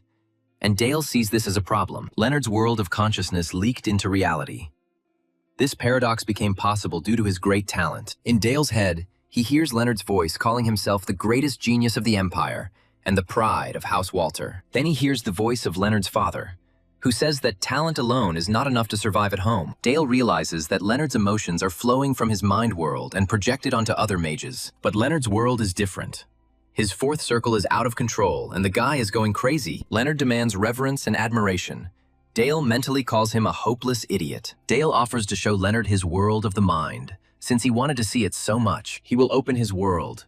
But he doubts that Leonard will be able to cope with it. Dale warns that his world is filled with malice and emptiness that he has absorbed. Dale releases his dark purple energy, which rushes towards Leonard in a powerful stream. Leonard falls to his knees, shocked and frightened by the sudden force that has fallen upon him. Leonard screams in horror, not understanding who Dale is. He replies that here is everything he dreamed of. Leonard crawls away in fear, begging him not to come closer. Dale asks if he was jealous of his talent. A dark figure looms over Leonard, asking why he runs away from the responsibility that comes with talent. The figure says that Leonard is not ready to pay the price, and he can only sob in horror. In reality, a defeated Leonard lies on the floor and mumbles apologies. Dale says that they are just in time. Dale orders Leonard to be taken to the hospital. The students and teacher are shocked by what they see. Leonard is led away, clutching his head and continuing to whisper that he is very sorry. Thus ended the incident with the raging mana at the academy. Dale stands calmly with a sword in his hand. Leonard was expelled for personal reasons, and rumors began to circulate among the students that he had gone crazy. Meanwhile, the head of the house, Walter, clenches his fist in rage, not believing what has happened to his great family. He curses Dale, the little brat from the cursed house. Leonard lies at his feet, mumbling apologies. Count Walter, the tower's elder, looks coldly at his son and says he has no excuses. The master of the Red Tower grins and says he understands their disappointment.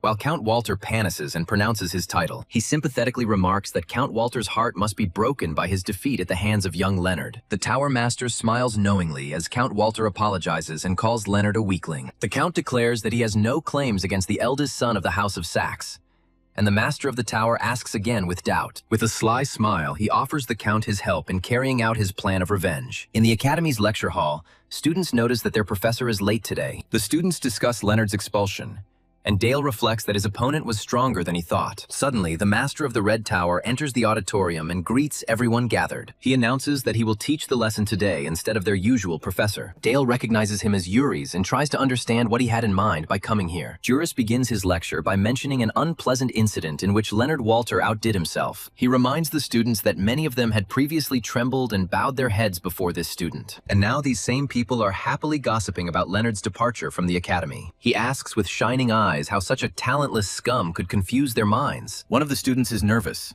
and Juris calls for an end to the talk about mediocrity. Juris announces that he will give them a history lesson, which attracts Dale's attention. He begins the story of the war to unify the Empire, which took many lives in the name of a great goal. At that time, the Black and Red Towers created an unofficial division for scientific research. Dale is shocked when Juris refers to the unit as the Black and Red Enforcers. Juris grins and explains that under the guise of good intentions, they conducted experiments on prisoners of war. He describes brutal experiments in which people were buried alive and their torn bodies were sewn together. The students are horrified when Juris declares that ethics on the battlefield is an unaffordable luxury. The students cannot believe that such a unit exists, and Juris notices their unexpected reaction. He encourages them to be proud of the wisdom of their ancestors as they strive to become mages of the Red Tower. Juris turns to Dale, asking if his conscience is bothering him like the others. He asks Dale directly whether he would choose wisdom over morality. Juris recalls the Dark Duke, who, bound by morality, turned away from wisdom. Dale remembers how his father dispersed the security forces, and all records of them disappeared into oblivion. But Juris is sure that deep down, Dale is not like that. because he saw in his achievements the true face of darkness. With a devilish grin, he declares that, compared to the local scum, the true devil slumbers in Dale. He prophesies that one day Dale will stand at the top of the Black Magic Tower and rule over it. Juris extends his hand and invites Dale to gain greater wisdom and power with him. Dale realizes that he is being called upon to rebuild the Black and Red Enforcers using his talent. Dale stands up and, appreciating the offer, politely reminds them that there is a certain order. He says that his father is still full of strength, but Juris advises not to worry about it. Suddenly, there is a snap of fingers and an invisible force throws Dale back. Dale finds himself in a snowy world and at first thinks it's snow, but then realizes he was wrong. He looks at his palm and realizes with horror that the particles falling from the sky are ash. Looking around, he sees the ruins of modern buildings and guesses what kind of place this is. The memory of the man in the hat flashes, and Dale clenches his fist, because he will never forget this landscape. Dale, standing in the middle of the ruins, says that this world is truly amazing and majestic. The red-haired mage replies that only Dale is allowed to set foot here, and the other students will never see it. He explains that steel dragons fly in the sky, spewing fire whose power he cannot match. The steel dragon drops a bomb that flies rapidly downwards. A powerful explosion is heard in the distance, and a fireball rises into the sky. The red-haired one calls with delight to see the great empire of fire and steel, conquering even the titans. Dale realizes that this is the higher power, and asks if they called the hero for this wisdom. The magician recalls that the hero was a useful soldier, but was unable to grasp the wisdom of this empire with his mind. Dale grins, thinking that his interlocutor doesn't understand anything, because he himself is the embodiment of this wisdom. The red-haired mage says that this is why he brought Dale to this place. Dale asks if he is seeking absolute power through the Black-Red Alliance and is told that he is. He asks Dale to think about his proposal because time is the most valuable resource. The red-haired man suggests going back and snaps his fingers. He suddenly mentions that Walter Flameblood seems to be very angry with Dale. This is the man whose son Dale killed, and he too was once a commander of the Black-Red Enforcers. He says Dale is free to leave, even if refusal will lead to conflict with Walter's house. But if Dale helps eliminate Walter, he will receive a worthy reward. The magician smiles cheerfully and says that it is time to wrap up their lecture. He snaps his fingers again and they are instantly back in the lecture hall. The red-haired man leaves and Dale looks after him resolutely, knowing that he won't have to think long about the answer. That same night, at the Dark Duke's estate on the outskirts of the imperial capital, Dale sits on the bed, surrounded by a dark aura, and remembers the piles of ash and the ruins of the city. He realized that showing that world was a warning, and refusing meant he would be next. Dale grits his teeth, determined that he will never again allow anyone to use his life for their greater purposes. Teacher Sepia bursts into the room, and Dale looks at her in surprise. Walter stands in the destroyed room, saying that he thought Dale would escape. Walter, surrounded by flames, menacingly asks if Dale is ready to face the consequences. He stands at full height, his hand engulfed in flames, and looks at Dale with disdain. He calls Dale a pathetic bastard of the Sachs house who dared to ruin his son's life. Dale stands before Sepia, protecting her, and prepares to face the consequences of his actions. Walter attacks, releasing a powerful blast of fire. Teacher Sepia steps forward and is enveloped in blue protective magic. She turns to Dale with a smile and reminds him that she promised to protect him. Walter recognizes her as the Blue Tower Elder, who is rumored to have fled to Sax's house. He chuckles, saying it doesn't matter as long as the Lord of the Red Tower is on his side. Walter declares that no one will stand in his way and charges forward. Sepia creates a wall of ice that blocks his fiery onslaught. Behind Walter, Dale notices bodies lying on the floor and thinks that they are victims of experiments. One of the captives, chained, begs to be killed to end his suffering. Walter asks Dale if he knows why he is called Flameblood. Walter asks with a grin what will happen to the body if the blood is brought to a boil. He says that countless lives had to be sacrificed to create the perfect formula for flame magic. Walter declares that other people's sacrifices drive progress, while behind him a man writhes in the fire. He calls it a law of nature, but the blue-haired elf coldly replies that she heard him. She sees him as nothing but scum, undeserving of mercy. But Walter denies this. He believes that magicians must build a tower of wisdom, testing and proving theories at any cost. Walter screams that the Blue Tower mages will never understand their ideas for the greater good. The elf looks at him with disdain and says that he is worse than a beast, preparing to attack. She yells at Dale to move away, but he firmly replies that he can't. Dale remembers the screams of the victims begging for death and realizes he cannot stand by. Pictures of the past are still in his head, and he cannot forget his hatred for the Red Tower. With determination in his eyes, he swears that he will not allow anyone to use other people's lives for greater purposes. Dale declares that he is not ready to forgive, which only causes Walter to ridicule him. Walter says dismissively that a drop of talent went to Dale's head. He screams that only blood matters and directs his puppet victims at Dale. The elf uses the freeze spell to stop the people running towards them. Walter chuckles, saying it's not enough to stop his bleeding. He snaps his fingers and the frozen bodies begin to crack under the influence of his magic. Frozen victims explode into bloody shreds, flying in all directions. The elf casts a dissonance spell and creates a magical web. She warns Dale to be careful as he prepares to attack, surrounded by a dark aura. Dale grins maliciously, thinking that he has such an outstanding teacher behind him. He asks what more could he want and creates a shadow portal under his feet. Dale dives into the shadows and rushes towards Walter, remaining invisible. Walter panics and orders his slaves to protect him from a surprise attack. Dale uses the Shadow Stalker skill to quickly deal with the puppets. He deflects the fire attack with his shadow sword. An enraged Walter screams at how the pathetic brat dares to oppose him and creates fireballs. He shouts, "Burn to ashes!" and launches a stream of fiery projectiles at Dale. The elf says the word flash, preparing her spell. Dale dodges an attack from a puppet that suddenly appears in front of him. He deftly cuts down his opponents with his shadow blade, continuing to move. Walter calls him a fool and says the flames will consume him, creating more blood clots. Suddenly, the blood clots are trapped in ice cubes thanks to the isolation spell. The elf states that this is the perfect cover, and his attacks will no longer work.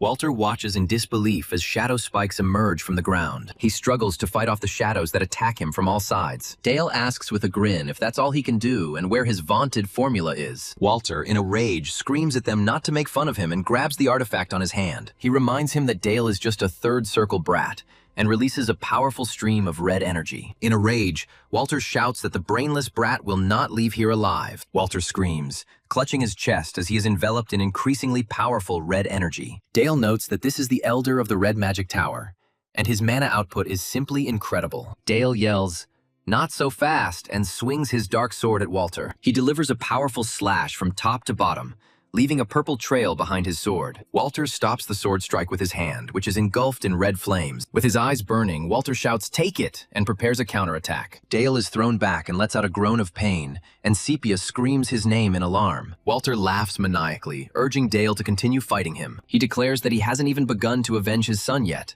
and creates fireballs. Fireballs fly towards Dale, exploding around him and forcing him to dodge. Dale tries to defend himself with a blue barrier, but the explosions push him and Sepia back. Sepia, holding his hand, admits that a sixth circle magician going all in is very dangerous. Sepia creates a shield, but Walter only insults her, calling her a pathetic elf. Walter screams that this brat has defiled the honor of Walter's house, and she will not understand it. He furiously promises to burn them to the ground and gathers a huge clot of fiery energy. Sepia shouts that he, who justified atrocities by war, should not talk about honor.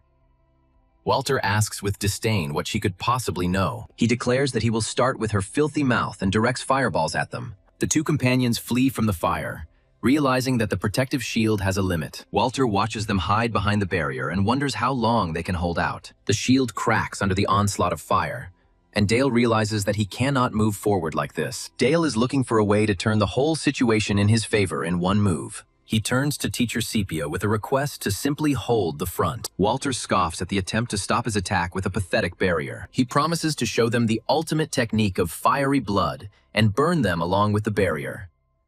Walter launches a huge fireball using the incinerate spell. Dale decides to use all his power, and a demonic entity appears behind him. His sword, shrouded in dark energy, transforms into a large rifle. He decides to remember his fighting instincts, and an image from the past appears before him. Dale fires the shadow rifle, releasing a powerful blast of dark energy. A dark beam pierces Walter's fireball, tearing it apart. Walter is shocked and can't believe his incinerate has been stopped. A beam of dark energy hits Walter directly and knocks him back. There is a huge hole in Walter's chest, and blood is spurting from his mouth. Walter falls to his knees, coughing up blood as he acknowledges Dale's strength. But he warns that this is not a victory, and Walter will have to pay for desecrating the house. Dale asks with a crazy smile why he screams while creating dark swords. He reminds Walter of his words about progress being built on blood and stabs him in the arm. Dale smiles maliciously and says that Walter's blood will turn the wheel of history. Walter, bleeding, asks Dale if he is not happy and asks him to just kill him. Dale coldly replies no and, grabbing Walter by the hair, promises to rip out his limbs one by one. With a mad smile, Dale promises to give Walter a slow, painful death in agony for every person. Dale's hand turns into dark blades and pierces Walter, who screams in unbearable pain. Walter was just a pawn of the Lord of the Red Tower, and did not realize until the very end that he was being manipulated. Dale says the name of the Black-Red Squad, and the elf standing behind him freezes in shock. The surprised elf, Teacher Sepia, asks Dale how he knows this name. Sepia explains that Lord Juris came to the academy today, and Dale listens to her in surprise. He ordered the extermination of everyone who knew about the detachment, because this was an inconvenient truth for the Empire. Sepia considers Juris dangerous and cunning, and Dale agrees with her, seeing his ghostly image. Dale turns to the elf and gratefully thanks her for protecting him. Sepia says that when his world opened up to her, she saw only a horizon of loneliness and emptiness. Looking at the empty horizon, Dale realizes that she too wanders along it in eternal loneliness. Dale hugs the teacher, confesses his feelings, and asks her to wait a little. Sepia is shocked. He kisses the embarrassed Sepia on the cheek, causing her to freeze in complete amazement. Dale promises to wait until he becomes a man worthy of her. Sepia is still in a stupor. Sepia sheepishly agrees, and Dale says with a sly smile, "Or maybe." Sepia yells at him to be quiet and shakes him, Dale noting her powerful defensive skills. The knights see a huge barrier and are ordered to cordon off the perimeter and prepare for an attack. The mind worlds of high-ranking mages serve as barriers, and it is almost impossible to break through. The Sax knights who arrived at the scene could only hope that young Master Dale was all right. The barrier collapses, and the captain orders the knights to hold their formation and not let anyone through. Dale and Sepia emerge from behind the collapsed barrier, and the captain calls their names with relief. Dale says he's fine and asks about the knights.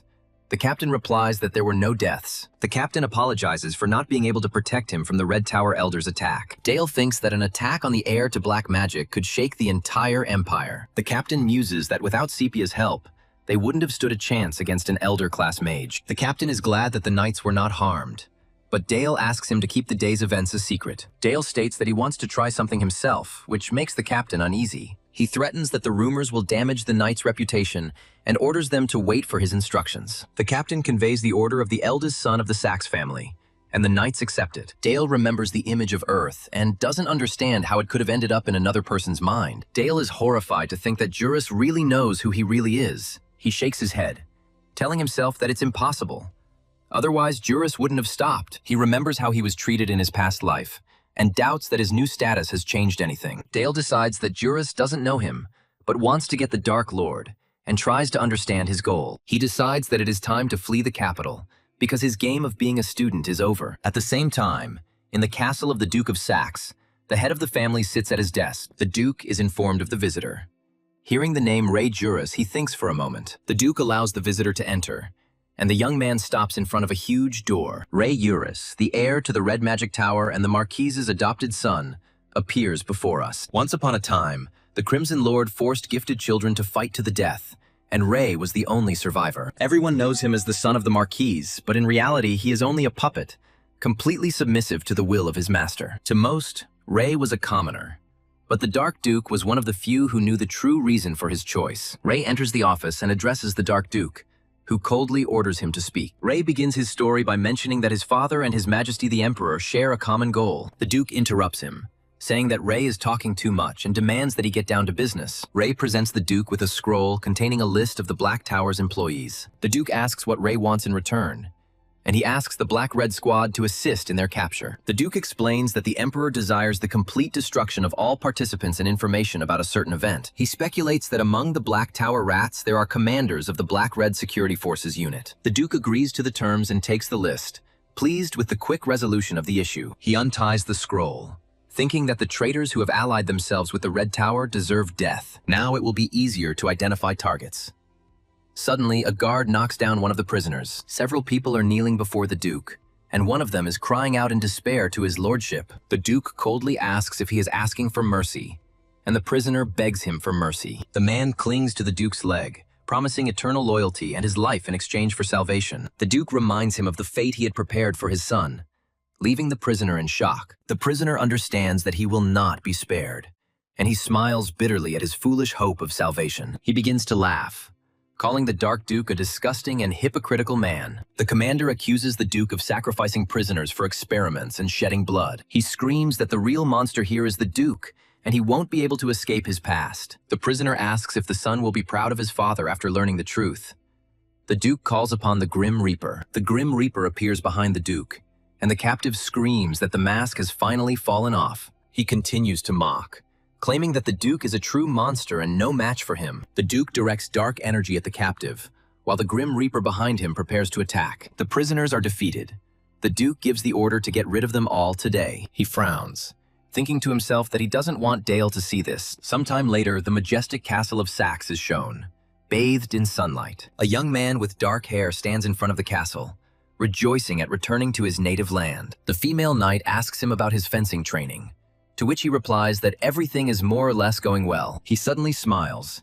The embarrassed girl asks about the reason, but he replies that it's just because. The guy says he's glad to see her again, which makes the girl blush and get even angrier. He asks what's wrong, but she turns away and shyly shouts that nothing is wrong. The girl quietly calls him a fool, but he hears it and asks again in surprise. She shouts that he is a fool. Her feelings for the boy she liked grew every day. On the training ground, an instructor commands recruits as they practice spear strikes. The purple-haired instructor yells at them to keep their center of gravity directly over their feet. The instructor notices the approaching young Master Dale and welcomes him back. They observe the training, and the instructor notes that the recruit's skill and talent are rapidly improving. The instructor thanks Dale for the opportunity, and Dale accepts his words with restraint. The narrator recalls Captain Iones's 100 mercenaries, whose loyalty was based on faith. They decided to stay in the duchy and, under the guidance of the knights, devoted themselves to non-stop training. The recruits greet the young master, and Iones orders them to call him commander from now on. One of the mercenaries can't believe his luck and vows to do everything to live up to expectations. Dale appoints Iones as his deputy, and he happily accepts the new position. Dale notes the fighters' diligence, and one of them confirms that they are training to the point of exhaustion. A pleased Dale says it's time to test their real skills, and the fighters eagerly agree. Dale announces plans to start his own business,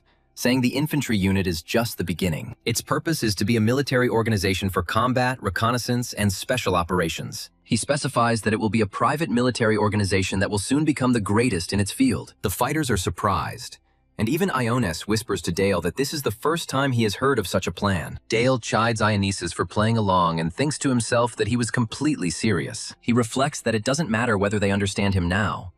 The main thing is that they follow his orders. He ponders a name for his organization, considering options like Black Shield or Shadow. An unfamiliar blonde youth approaches Dale, noting his early return from the capital. The young man introduces himself as Ray, the eldest son of Marquis Juris, and Dale is shocked by the news. Dale remembers that Ray is the adopted son of the Crimson Lord and the heir to the Magic Tower. Dale greets him politely, but Ray coldly asks if he has any business. Ray addresses Dale by his full name and asks him for one lesson. He calls Dale the genius of the Empire and offers to fight him in a magical duel. Ray smirks and suddenly releases a powerful stream of red magical energy. He is enveloped in an intense heat, and his mana is described as the purest red fire from the abyss. Dale understands that an ordinary second circle mage is not capable of releasing such a huge amount of mana. Ray guesses that Dale knows about his artifact and says that he has one too. With a creepy smile, he confirms that for him it is a humble artifact. He remembers being hungry as a child and initially eating rats and insects to survive. He then moved on to humans, eating their flesh, organs, and even bone marrow. Dale listens in shock as Ray admits that he ultimately couldn't resist and ate the whole thing. His artifact, the dragon's jaw, manifests, and he calls humans delicious and nutritious. Dale thinks that this artifact gives terrifying power and compares it to his grimoire. Dale grins, realizing that he is facing the Crimson Lord's monster. Much to Ray's confusion, surrounded by a dark aura, Dale replies with a smile that he was simply thinking about their similarities. Dale asks if Ray is afraid of another monster, but he only asks again with an irritated expression. Their energies collide, and Dale grabs Ray's hand, surprising him with his strength. Suddenly, a man with long hair appears, and Dale recognizes him as his father, the Dark Duke. Dale explains to his father that they were simply discussing with his son who would inherit the Black Tower. The Duke interrupts their conversation, saying that it is already late, and orders both of them to go to their rooms. Ray obediently obeys the Duke's order and leaves, and Dale is about to follow his example. As he leaves, Ray tells Dale with a smile that he hopes they will be good friends in the future. That same night, Alan returns to his mansion. His little daughter happily greets him. He hugs his daughter Lisa, who is happy about his return. His wife Elena comes up to them and says that Lisa has been waiting for him all day. Alan looks at his wife tenderly and thanks her for her hard work. Elena laughs shyly, surprised by his sudden gratitude. He explains that she makes it a pleasure for him to come home. Later, Elena finds him alone on the balcony, concerned about his condition. He says he needs to take care of some things. She takes his hand and promises to always be with him on his journey. Elena says that she believes in him because he raised Dale well. Alan hugs her and thanks her for her understanding. The action moves to the necropolis, to the Black Magic Tower. This is the supreme elder of the tower, Edgar, a mage of the Seventh Circle. Alan appears before Edgar and greets him. He asks his old friend directly why he betrayed him. Edgar accuses Alan of abandoning darkness and morality. He recalls their successful experiment on soldiers. Edgar reproaches him for rejecting the magic of the Ninth Circle and the truth. He asks if the betrayal was worth losing everything. Edgar screams in rage about the pitiful state of the tower full of cowards. Alan says he doesn't want to kill him, but Edgar insists on a fight. Edgar remembers what a monster Alan was and wishes for his return. Alan replies that he has not become weaker, but simply made a different choice. Edgar, with a sinister smile, asks what could bring the monster back. Alan claims he won't allow this, but Edgar is sure of the opposite. Suddenly an alarm sounds, announcing an attack on the mansion. The attackers want to burn out Alan's weaknesses and bring out the monster within him. The leader calls on his people not to retreat and not to doubt. They attack in the name of the Black Magic Tower and liberation by truth. Edgar gloats, realizing that he hit Alan where it hurt. He begins to prepare a spell, saying that Alan's rank is not important. Edgar's stranger threatens to detain him while the attackers kill his family. Alan unleashes his power in a rage, declaring that he will not allow this to happen. He grows dark wings and asks if Edgar really thought he could be detained. Alan promises to make Edgar regret what he did. Meanwhile, in the mansion, the attackers mercilessly kill the guards. One of the knights shouts in rage, "How dare they attack?" It turns out to be the nimble sword Helmet, one of the defenders. The attackers accuse him of dishonoring the honor of the Night Ravens. In a rage, he calls the attackers pathetic parasites and shouts, "How dare they?" He rushes forward, surrounded by dark energy, and vows to tear them to pieces. Helmet merges with the black armor, transforming into a dark knight, the embodiment of rage. The knight swings his huge mace, claiming that even death will not erase such an act. He promises to shred every bone in his enemy's body. With a powerful blow, he throws aside several armored opponents at once. One of the attackers, in horror, recognizes him as the Dark Duke's mad dog. The Dark Knights try to restrain him, aiming at his legs to make him jump less. A powerful explosion occurs in the center of the fight, throwing everyone back. Meanwhile, a group of hooded men successfully penetrates the castle. The leader orders that the Duchess and the young lady be found and dealt with first. Their path is blocked by a young man who says that they cannot go any further. The attackers recognize him as the Duke's deputy, Eris's chief secretary. The group's leader chides Eris, asking if he has forgotten the true spirit of darkness. Eris contemptuously calls him a pathetic old man of the Sixth Circle, judging the power of the ruler. The old man replies that a wolf in sheep's clothing does not cease to be a wolf. Eris smiles evilly, saying that demonic wings will never become angelic. He unleashes his power using the Event Horizon's ultimate annihilation spell. The attackers realize in horror that they are facing a Seventh Circle dark mage. Dark energy thickens and falls upon the frightened hooded mages. Eris commands the darkness to consume them, and they scream in pain and horror. He straightens his tie and says with disgust that he finds this nickname disgusting. Elsewhere, a blue-haired girl casts the Blue Dissonance spell. Her opponent, a white-haired mage, unleashes his dark magic in a rage. The blue-haired elf smiles calmly and advises him to maintain his composure. He shouts that she is standing in the way of the Black Magic Tower's revival. The magician promises to torture her again and again until she begins to beg for mercy. At this time, a boy with brown hair runs down the corridor, calling for his mother and Lisa. He is stopped by a blonde boy with red eyes, Ray Uris. The boy asks if Ray wants to stop him, but he is surprised by such a question. Ray says that the elders of the Black Tower have split up to infiltrate the castle. He explains that Sir Helmet is holding back the main forces, but others will try to break through. The boy thanks him and says that he must go to protect someone. Ray watches him go and confirms that they are friends after all. Suddenly, 3 hooded elders appear in front of him. Ray smiles ominously, showing sharp teeth, and says that there are many dishes on the menu today. In another room, a man with red hair is drinking wine, and a woman is interested in Ray. The man calls his companion Lady Scarlet, his lovely sister. He reassures his sister that Ray will do just fine, no matter what. Lady Scarlet agrees, and she and her brother raise their glasses of wine. The man on the throne says it tastes good, and the woman is glad he liked it. Looking at his reflection in the glass, the man tells Scarlet that Ray is more than just an adopted son. One of the magicians screams in horror, not understanding how a boy from the second circle can resist them. The boy hints that blood is thicker than water. Suddenly, the boy sinks his fangs into the magician's neck, who lets out a death rattle. The boy holds the lifeless body and calls the sixth circle mana a delicious dinner. Licking his bloody fingers, he decides to continue the hunt so as not to disappoint his father.